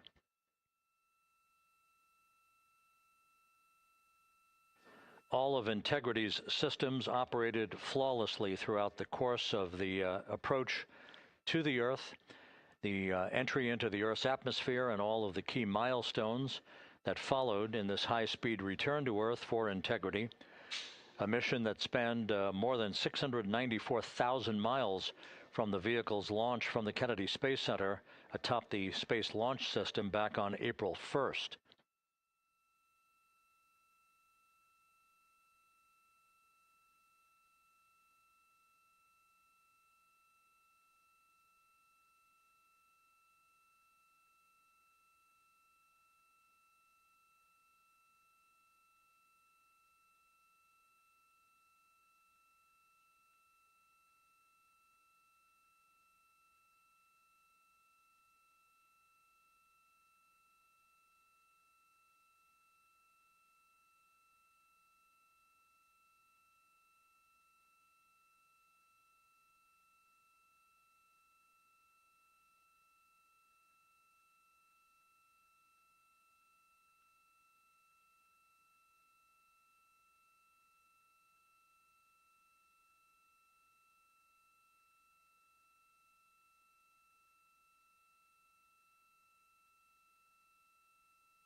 As we mentioned at the top of the broadcast, the last time that the Apollo program saw a splashdown in the Pacific was Apollo 17 back on December 19th, 1972. So for the first time in 53 and a half years, we have reenacted that with the arrival of Integrity's astronauts as they flew around the moon in that historic lunar flyby that began with a trans-lunar injection burn that took them out of Earth orbit following 24 hours of a high Earth orbit trajectory. The high Earth orbit trajectory enabled flight controllers here to have a full 24 hours to evaluate the systems on Integrity and the condition of the crew before they would commit to flying to the moon.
With the side hatch of Orion having been opened to set the stage for the erection of the inflatable life raft, known as the front porch, to be erected alongside the spacecraft for the extraction of the crew. Let's play for you an interview that my colleague Megan Cruz conducted on the USS John P. Murtha with Navy diver First Class David McMahon that explains how this process is unfolding. Okay, Davey, so you and some of your team, one last look over of the stabilization collar, correct? Yes, ma'am. Okay, so what is this stabilization collar? This is what's going to stabilize the capsule out there in the ocean. We don't know how good the weather or the waves will be that day, so this will help prevent any unnecessary occurrences from happening, stabilizing the capsule and the astronauts inside.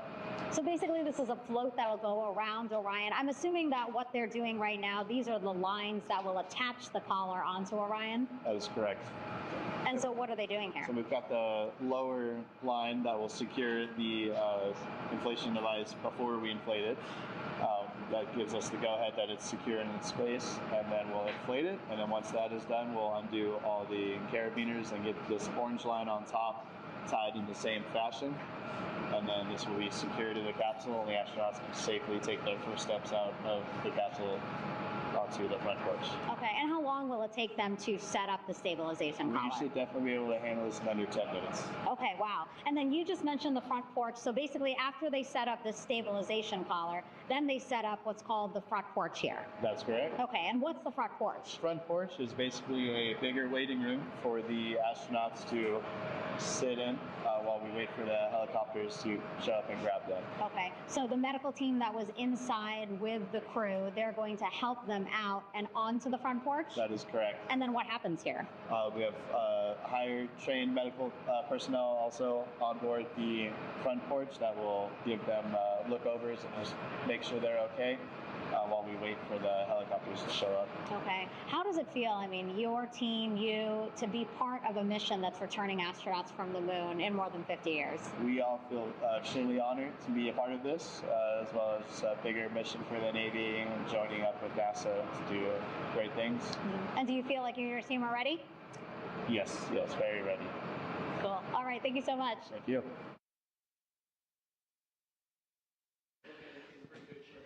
Once again, the recovery operations are continuing out in the Pacific.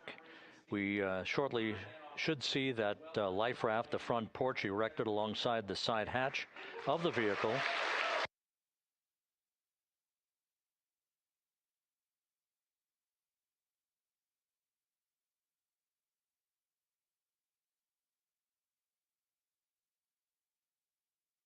A number of flight controllers have come into the flight control room to receive congratulations from Entry Flight Director Rick Henfling. But we're going to stick with our operations out in the Pacific as we await the extraction of the 4 crew members who are reported to be in excellent condition.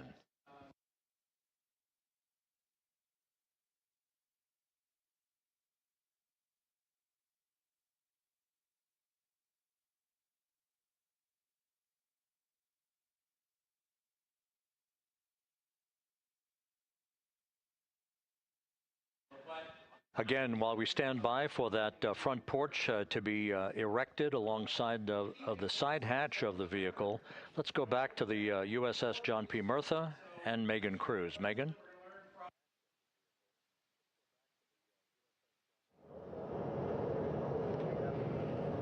Hey, Rob.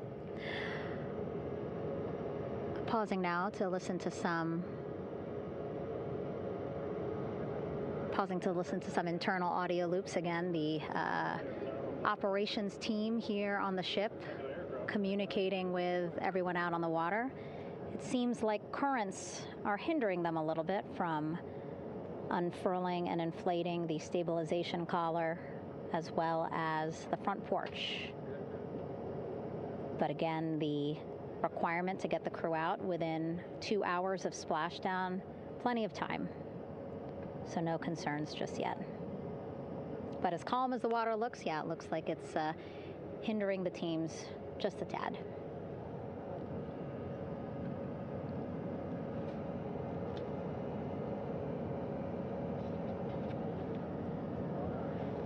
You can see in some of our shots that side hatch still open. Again, inside there are now 8 people inside. 4 divers, Navy divers, all with medical training, each assigned to an astronaut each. Making sure that they're comfortable, feeling good.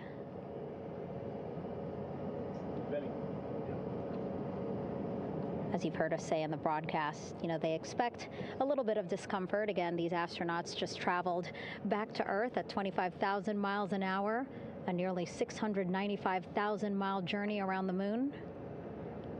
If you think you get car sick.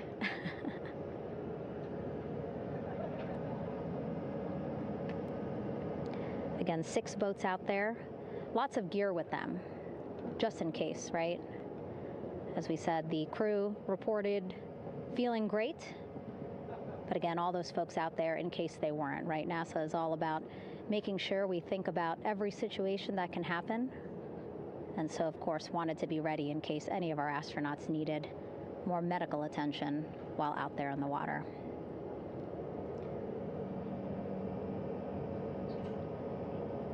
You see now teams, again, trying to set up the stabilization collar and front porch for the crew to get out of Orion. They need both, right? The stabilization collar will keep Orion from swaying as you see it is doing now.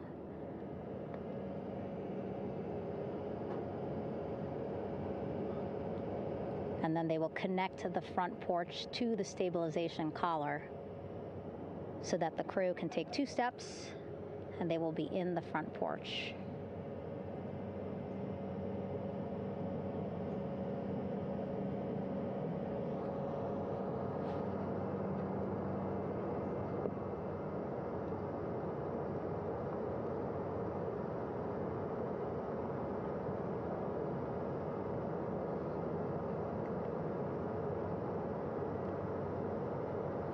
Not a lot of chatter on the mission audio loops. That's a good thing. Again, things proceeding pretty nominally, even if they're fighting some currents out there on the Pacific Ocean.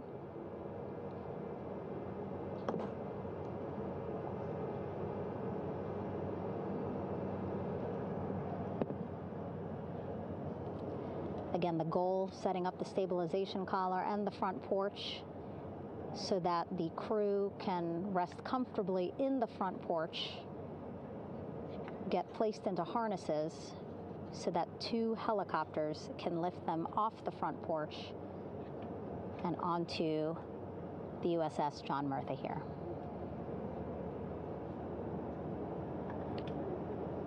The helicopters are going to take turns picking up an astronaut.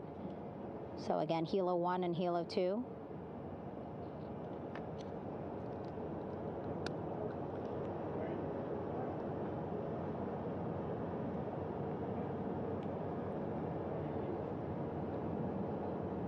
Okay, and the recovery team here on the ship just got a report from the undersea medical officer who is inside the capsule with the crew. He is reporting all 4 members are green. All of our 4 astronauts, Reed, Victor, Christina, Jeremy, green, meaning they are feeling great, not the complexion of their skin. They are feeling great, happy to be home, and ready to be extracted as soon as possible.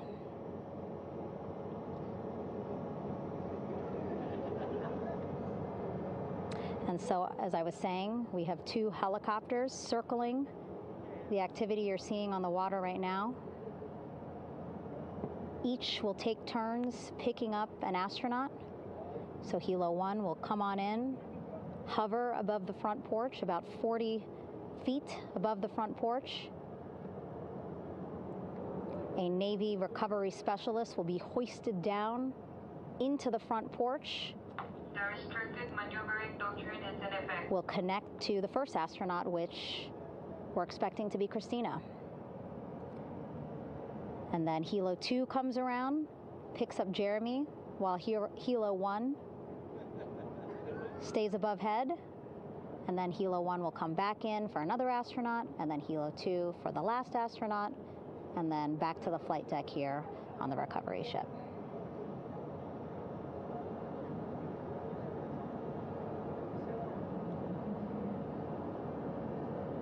I was talking to Assistant Artemis Recovery Director Paul Sierpinski. He said helos are a much quicker, safer way to get on board. They did actually consider boats, but then if you think about it, longer time, the crew would have to move through more of the ship. This way the helos will give a more direct, quicker route to the medical bay for our 4 astronauts.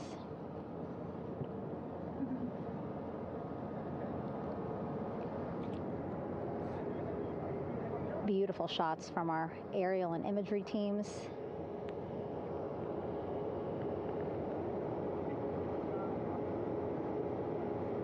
Clouds have dissipated for a clear view from the bow of the recovery ship here.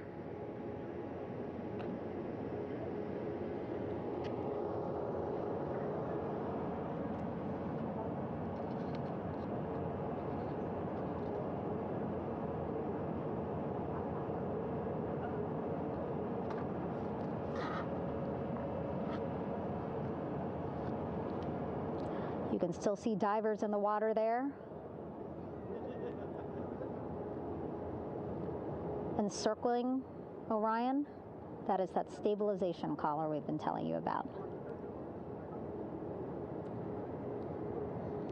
As you saw in that interview just a few minutes ago, they have to first connect it to Orion, and then once it's secured onto Orion, they can inflate it, and then they'll further secure it with other harnesses and lines.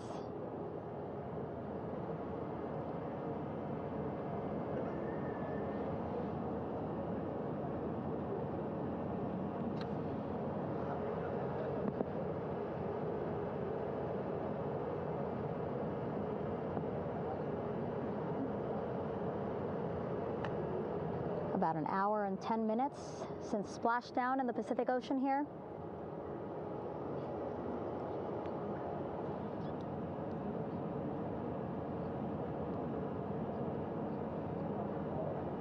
Reed, Victor, Christina, and Jeremy back home after a history-making mission to the moon and back.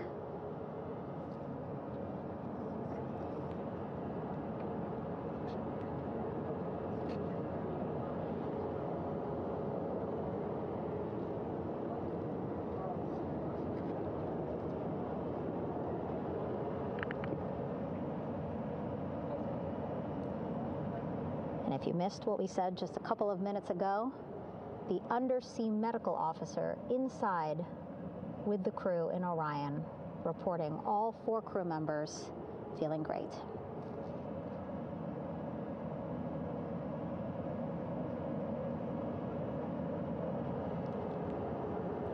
Progress being made there on the stabilization collar. It looks like they are beginning to inflate it.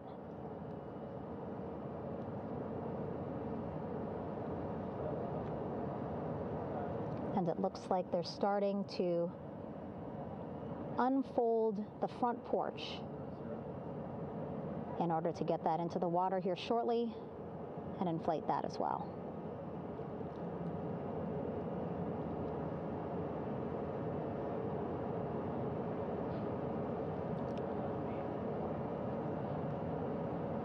Again, more than 40 people out in the water right now.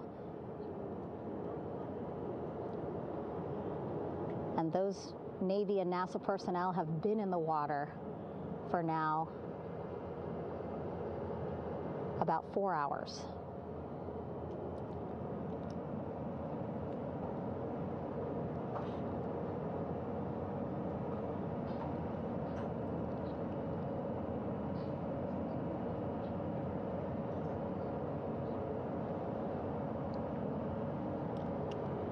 The reason why they had to get out so early is just to stage everything. And actually here on the ship, when there are flight operations happening, you can't have anything else, right? Just because the flight deck can be a dangerous place, so they just want to focus on planes coming and going from the ship, so that's why they wanted to get the boats in the water to make sure that they have all the time they needed for the flight ops. And then the same crew here out in the water, they will stay out in the water for a number of hours after we recover the crew and get them back on the ship, because then they have to recover Orion.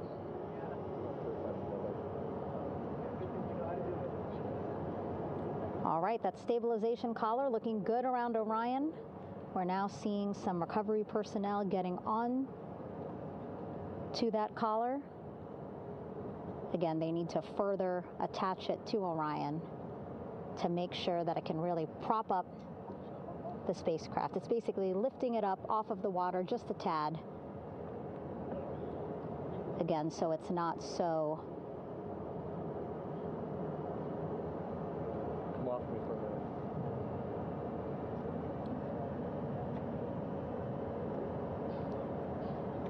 so it doesn't sway so much in the water there.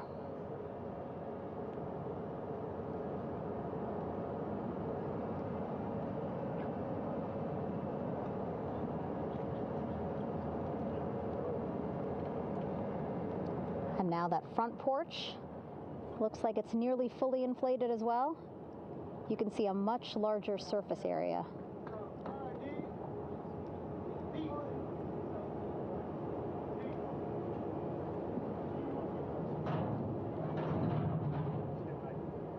And so once the crew get out of Orion, they can stretch their legs a little bit on this front porch, get some fresh air.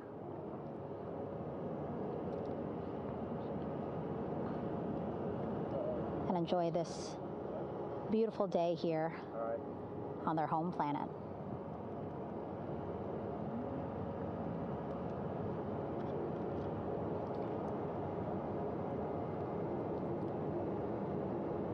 It appears teams now are about to connect the front porch to the stabilization collar.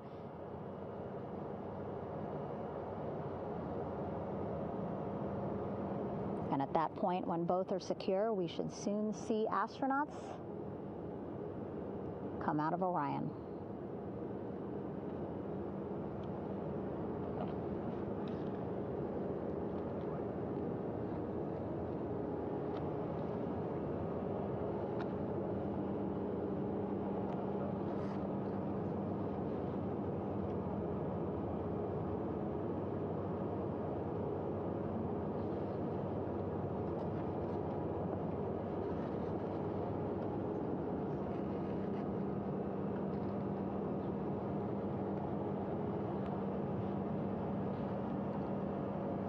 All these views you see also being fed to the Landing Force Operations Center here on the ship. Of course, it is very important for our recovery teams leading the mission to have all the views that you're seeing as well. Again, listening to their communication loop here on the ship. Very quiet, which is a good thing. It means things are going pretty nominally, meaning as expected.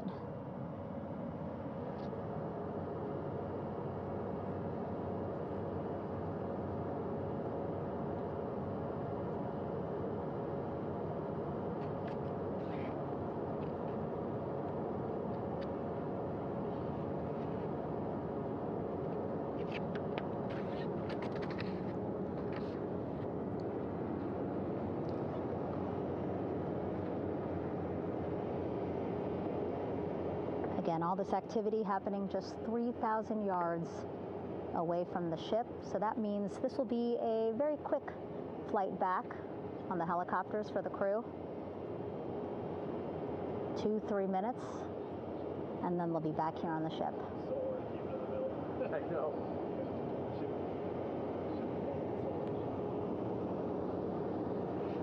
Okay, saw a thumbs up from one of the personnel on the front porch. It looks like they are now getting ready to deploy what they call the Air Rescue Vest, ARV. And so this is the harness that each crew member will get into in order to be hoisted into the helicopters. Again, those helicopters hovering just about 40 feet above the front porch when they're ready to pick up each crew member.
This is Mission Control Houston.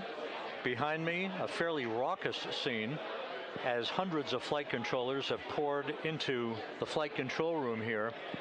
This is reminiscent of the scene after the final shuttle mission of STS-135, although that was the end of a program. This is only the beginning of a program with the textbook splashdown of Integrity and its 4 astronauts. We're standing by for the crew to be extracted from the spacecraft. Entry Flight Director Rick Henfling invited all of these flight controllers who have contributed to this mission to enter the flight control room to have an opportunity to receive well wishes and to share the mutual glow that exists in the wake of a textbook mission for Integrity. On the front screen here in Mission Control, a sign that says "Welcome Home Integrity," taking humanity back to the moon, going further, and returning safely to Earth. So all of that jubilation, part of the post-splashdown activities, even as we await the crew being extracted from the vehicle to be hoisted onto Navy helicopters for the trip back to the USS John P. Murtha.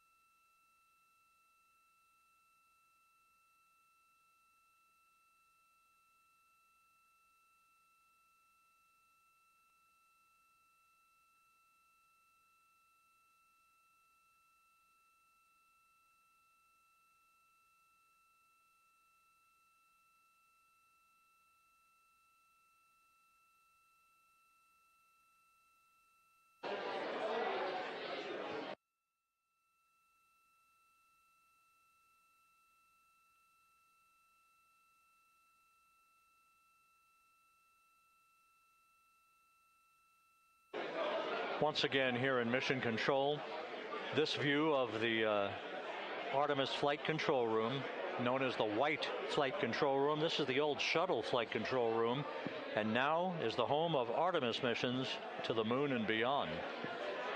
Once again, quite a few flight controllers were invited in by Entry Flight Director Rick Henfling to share in the jubilation following the successful splashdown of Integrity.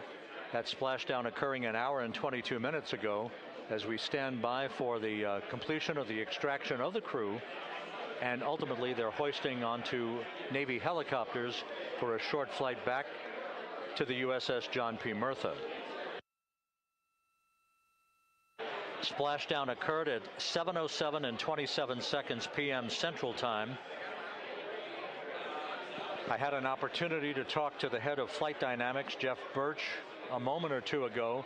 He said the trajectory of Integrity coming through the Earth's atmosphere was so precise, they've never seen anything line up on a ground track like today's entry by Integrity for its splashdown southwest of San Diego.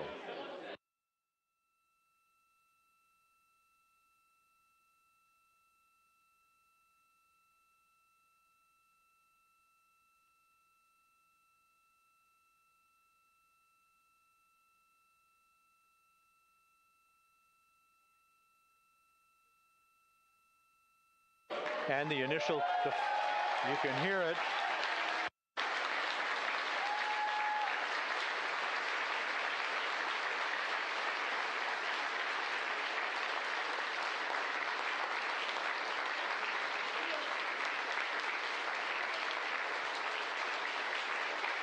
Jubilation here in the flight control room. The first crew member is out of Integrity.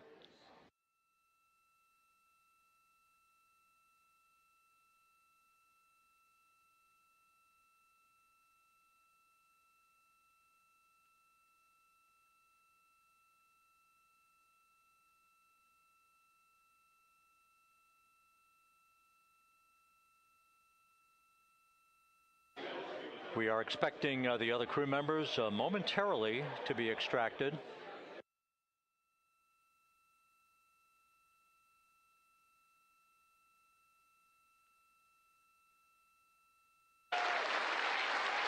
We now have 2 crew members out.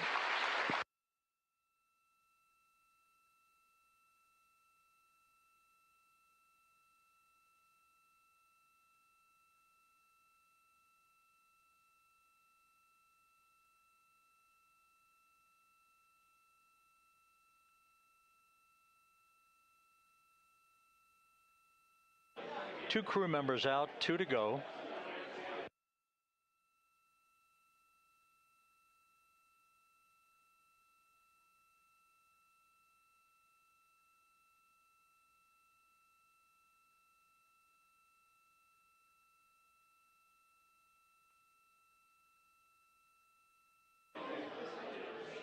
We're about 1 hour from sunset out in the Pacific. Everything continues to go well.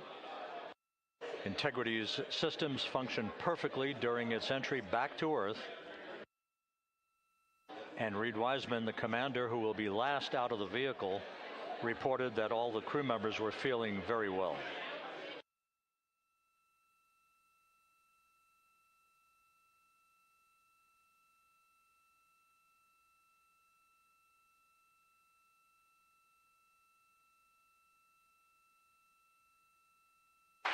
Crew member number 3 now out.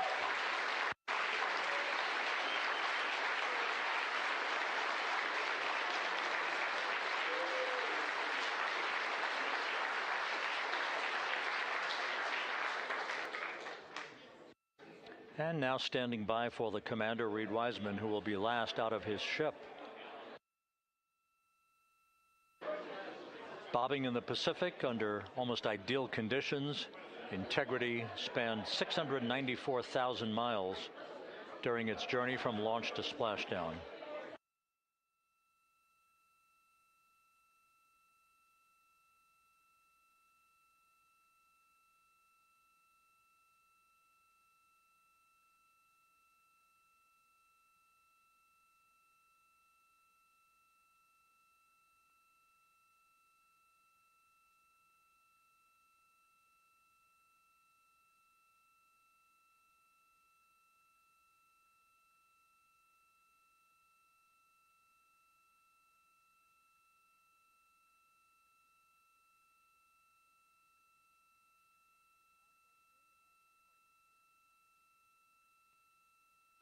And we now have Reed Wiseman out of the vehicle, all 4 crew members now out of Integrity.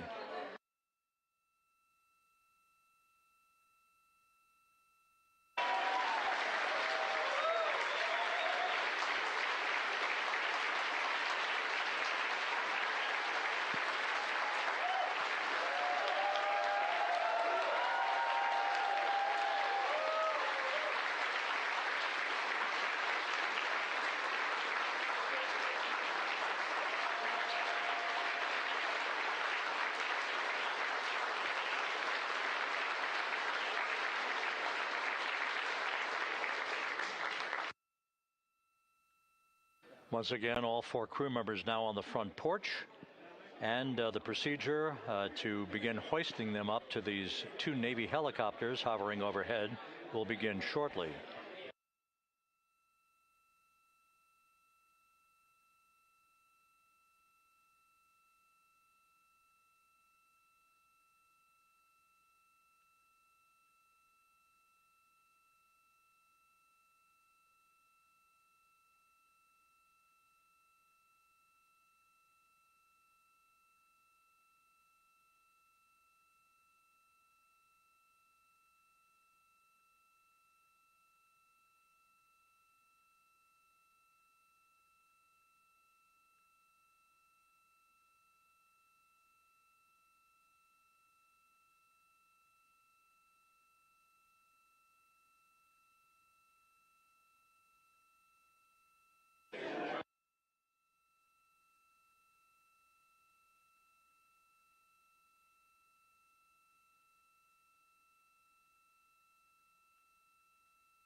This is Mission Control Houston. The mission is over, but the melody lingers on as jubilation continues here in the flight control room. We should be expecting NASA's Associate Administrator, Amit Kshatriya, to be joining us shortly for a short interview while the recovery operations continue out in the Pacific. So we'll stand by for that. And then we'll turn it back over to Megan Cruz aboard the USS John P. Murtha.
This is Mission Control Houston here in the Artemis Flight Control Room.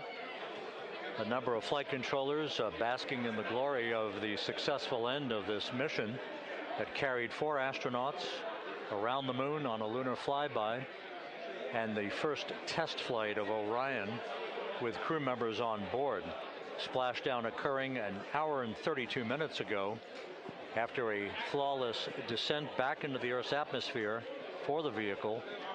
Its 4 crew members in good shape, simply enjoying their time right now on the front porch, as it were, the inflatable raft alongside of their Integrity spacecraft. We're expecting Amit Kshatriya, the NASA Associate Administrator, to join us here momentarily for a brief interview before we turn it back over to Megan Cruz aboard the USS John P. Murtha, the recovery ship.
This is Mission Control Houston.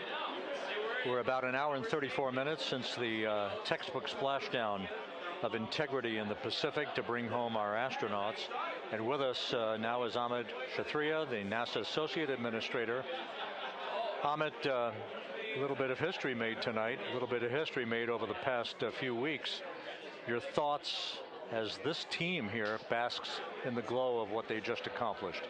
Yeah, Rob, we're here in the control center, and it's kind of overrun with jubilant folks from the Mission Control Houston, as well as engineering, and folks that just want to be here, part of it, as we watch our crew get extracted from the vehicle. And you know, my thought is always about these teams. The team that's in the water right now, pulling the crew out.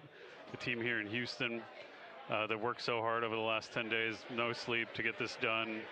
You know, we still have some work to do to get the crew to the med bay here on the ship. They all look great coming out, so hopefully that won't be too long. You know, I think we saw the administrator on the boat too, giving his thanks to the Navy team on the Mirtha, which they're just an incredible group of sailors. I was able to visit with them a couple weeks ago. And then if you pull it all the way back to the workers and the folks that joined the rocket at Michoud, that made the heat shield tiles that held together tonight, that stacked the vehicle in Florida, that integrated the vehicle in Denver, that fired the engines in Stennis, that fired the boosters in Promontory. I mean, this is the entire team, coming together and being tested by the environment that this machine went through, and they did it right. The work was good. They did it right.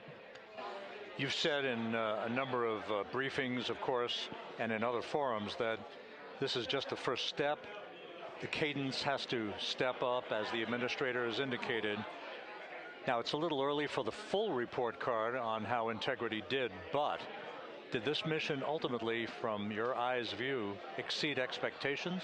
It absolutely did. I mean, I was waiting to talk about this until we're in the water, and I think we still have, again, work to do to bring it in and really kind of go through it bolt by bolt and see what we learned. But I mean, so far, given what we learned during the mission and given how we performed on ascent, on entry, I always think about energy in terms of the states that you worry about the most, and every time we put these machines through these incredibly energetic states, they came through. So I'm fairly confident that we made a big step tonight to get us on the path towards the surface. I think the path to the surface is open now. We do have to do all the work, and we'll make sure we talk about that as cleanly as we can. We learned a few things during the mission, but I have to tell you, this was an incredible test of an incredible machine. From an American psyche standpoint, the Empire State Building was lit up red, white, and blue tonight. Our coverage was seen on baseball stadiums around the major leagues. How captivating was this experience for the American people, for the world, in fact, as we returned to the moon? I have not been able to watch a lot of the coverage as we've progressed through the mission. I will tell you, just from my witness in Florida before launch, and then seeing the people's faces here, and then reading where I can about how things are going. I think this has been a gift to the world from NASA. NASA has given the world a gift, proving to folks all over the place, especially young people, and that to me is what this is really about. Young people, when they see what we can do when we work together, when we have teams that collaborate, that it doesn't matter how hard the problems are, we can solve them. I'm hopeful that Artemis 2, as folks witness what we were able to do with this incredible crew, this incredible team that we've birthed into the world, scientists and engineers and artists that have been inspired by this. And even if they don't come work in the program, which separately they should come work in the program, because Lord knows we need the help, but even if they don't want to come work in the program, hopefully they grow up to recognize they can do amazing things when they work together and contribute to society and be good citizens and really change the way, the challenges that are coming in the world are overcomable if we work together like this. And one final question. Flying to the moon, we did it. We've done it again this past week and a half or so. But the engineering that went behind the design of this mission and the precision, the pinpoint precision of this vehicle entering that entry corridor, it's almost mind-boggling. Yeah, it is incredible when you think about the energies involved and the uncertainties involved. That when we inserted the vehicle into orbit, it was 99.2% down the middle. When we dropped the vehicle right on top of the fleet here, our guys knew exactly where to go, but the guidance was perfect.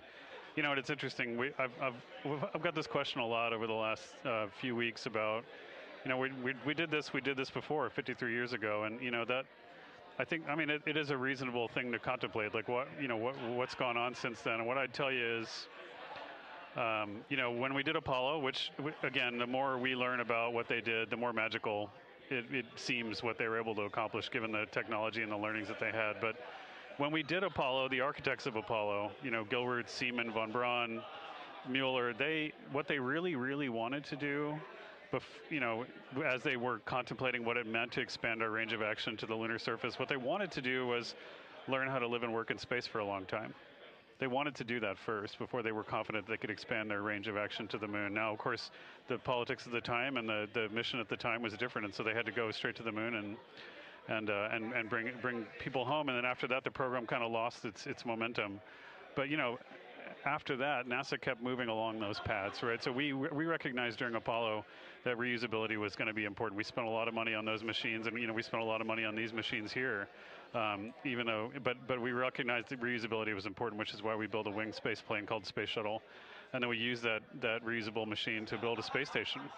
And we learned for 25 years how to live and work in space, and have been able to develop technologies that can enable exploration. So really, what I think is now, 53 years later, we're at the point where the architects of Apollo would have been pleased that we're now ready to actually go back to the moon and go back to stay, because we've learned all the things we needed to learn. There's a lot of people pleased here tonight, and we really thank you for joining us. Amit Kshatriya, NASA's Associate Administrator, as we begin to hoist the crew onto the helicopters to head back to the recovery ship.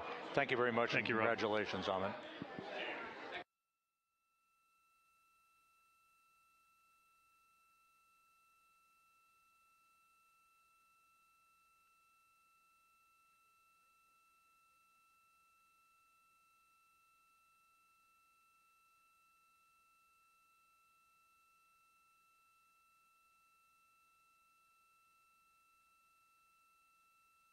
This is Mission Control Houston, with the crew members now beginning to be hoisted aboard the Navy helicopters. Let's go to Megan Cruz aboard the USS John P. Murtha, who will take it from here.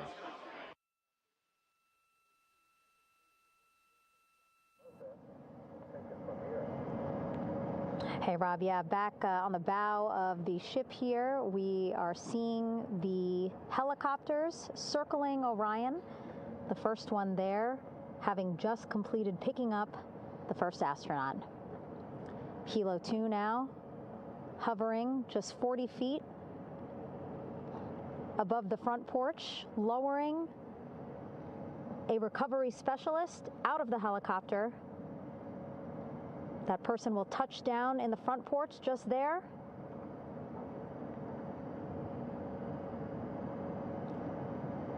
The crew members already outfitted with a harness that will allow them to quickly attach to the hoisting device.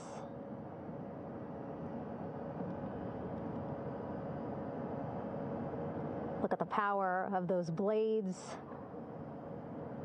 throwing water out at the center there, the front porch, with now 3 astronauts and the recovery specialists. Again, crews already outfitted with a harness vest. And here we go. Second astronaut now off the front porch, getting hoisted into the second helicopter.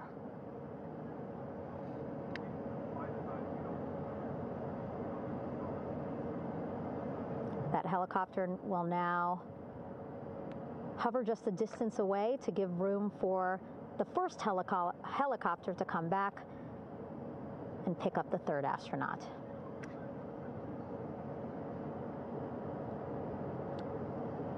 As we wait for that helicopter to come back, make its way back around, just want to mention that the President of the United States called our NASA administrator today while he was on the ship, just minutes after we interviewed him live on our coverage, and congratulated him and NASA on this history-making moment tonight.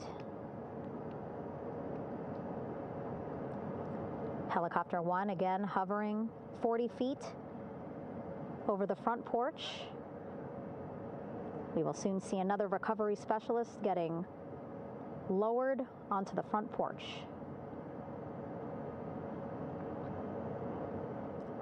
Wow, imagine sitting on that front porch, the wind, the water. But again, the recovery team determined that a helicopter flight back to the ship here would be safer, faster, and more comfortable for our crew who just completed a 10-day mission around the moon. Third astronaut in the air, getting hoisted quickly back into the first helicopter now.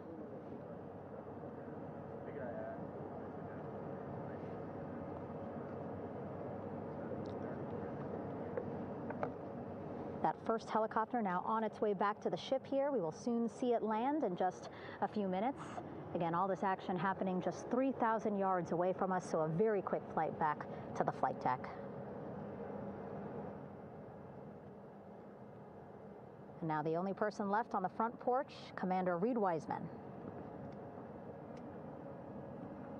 That second helicopter now making its way back over to the front porch. Here it comes.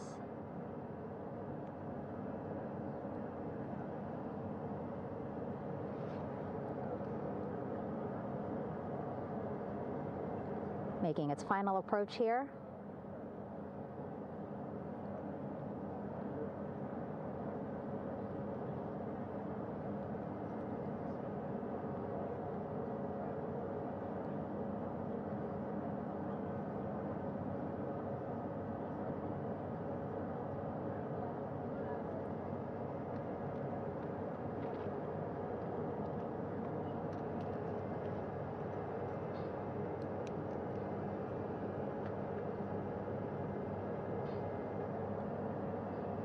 The last astronaut, Commander Reed Wiseman, now off the front porch and almost into the second helicopter. Both now on their way back to the ship where we are, the USS John P. Murtha, just west of San Diego in the Pacific Ocean.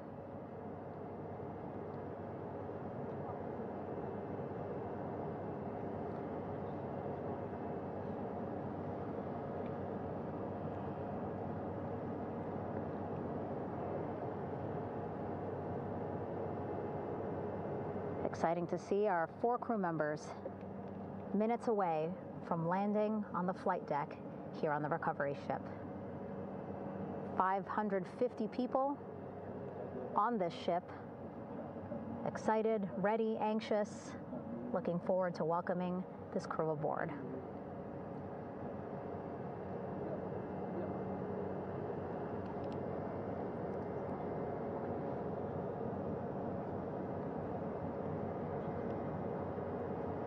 Watching them now with our own eyes. Close to the ship here.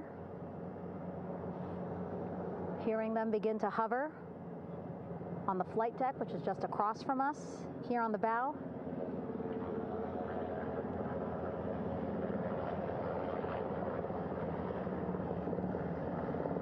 The first helicopter coming in.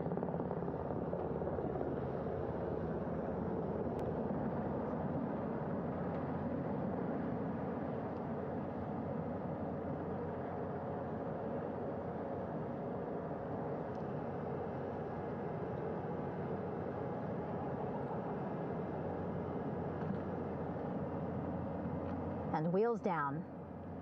Wheels down of the first helicopter carrying 2 of our Artemis II crew. Pilot Victor Glover and mission specialist Christina Cook.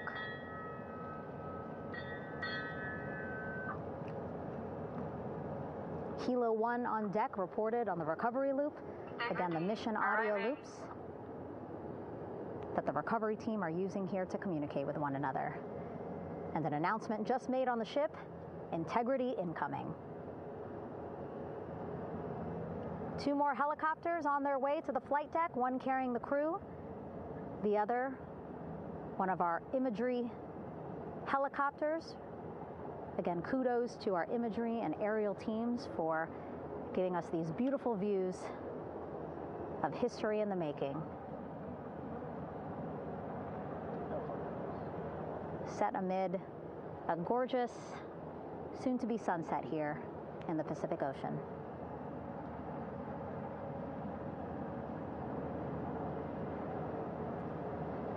Second helicopter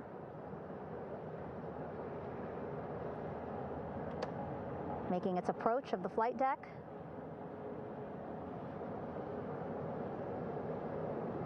Plenty of people here on the bow with their cell phones out, filming this moment.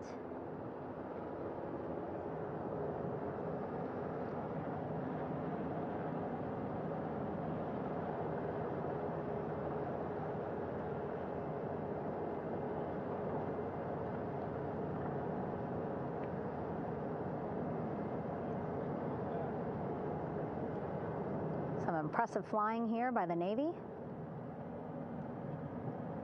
as we are seconds away from wheels down. And there you go. We now have all 4 Artemis II crew members on the USS John P. Murtha.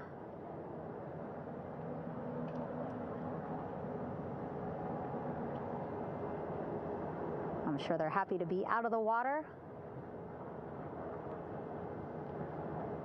and on this recovery ship with, again, 550 people on board,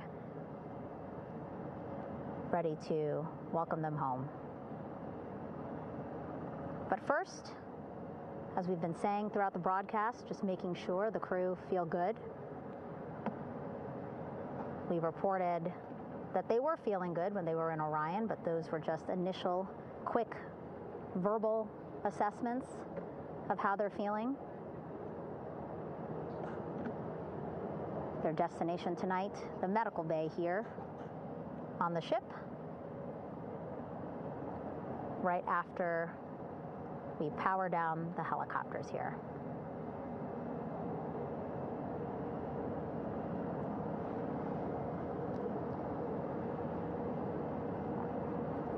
The team on the flight deck working quickly but methodically.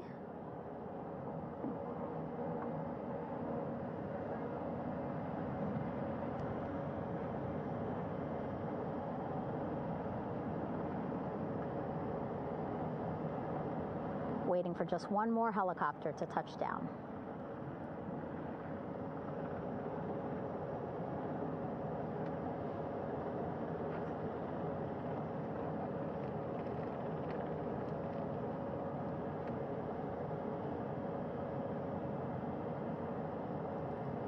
Very limited personnel here on the flight deck. Restricted maneuvering doctrine is in effect. As that third helicopter touches down.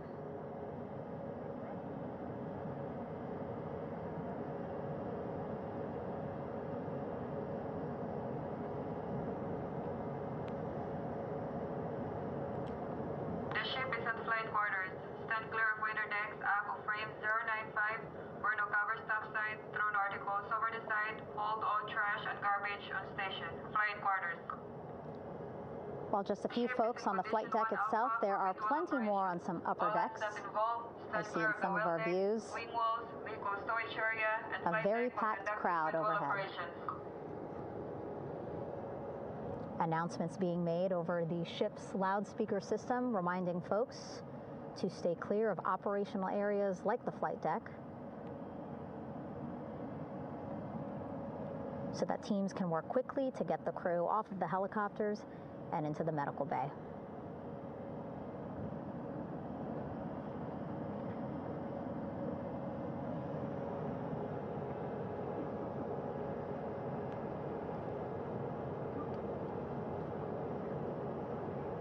Splashdown today, 5:06 p.m. Pacific time. We are within 2 hours of that splashdown time, and already we have all 4 crew members on the flight deck of the USS John P. Murtha.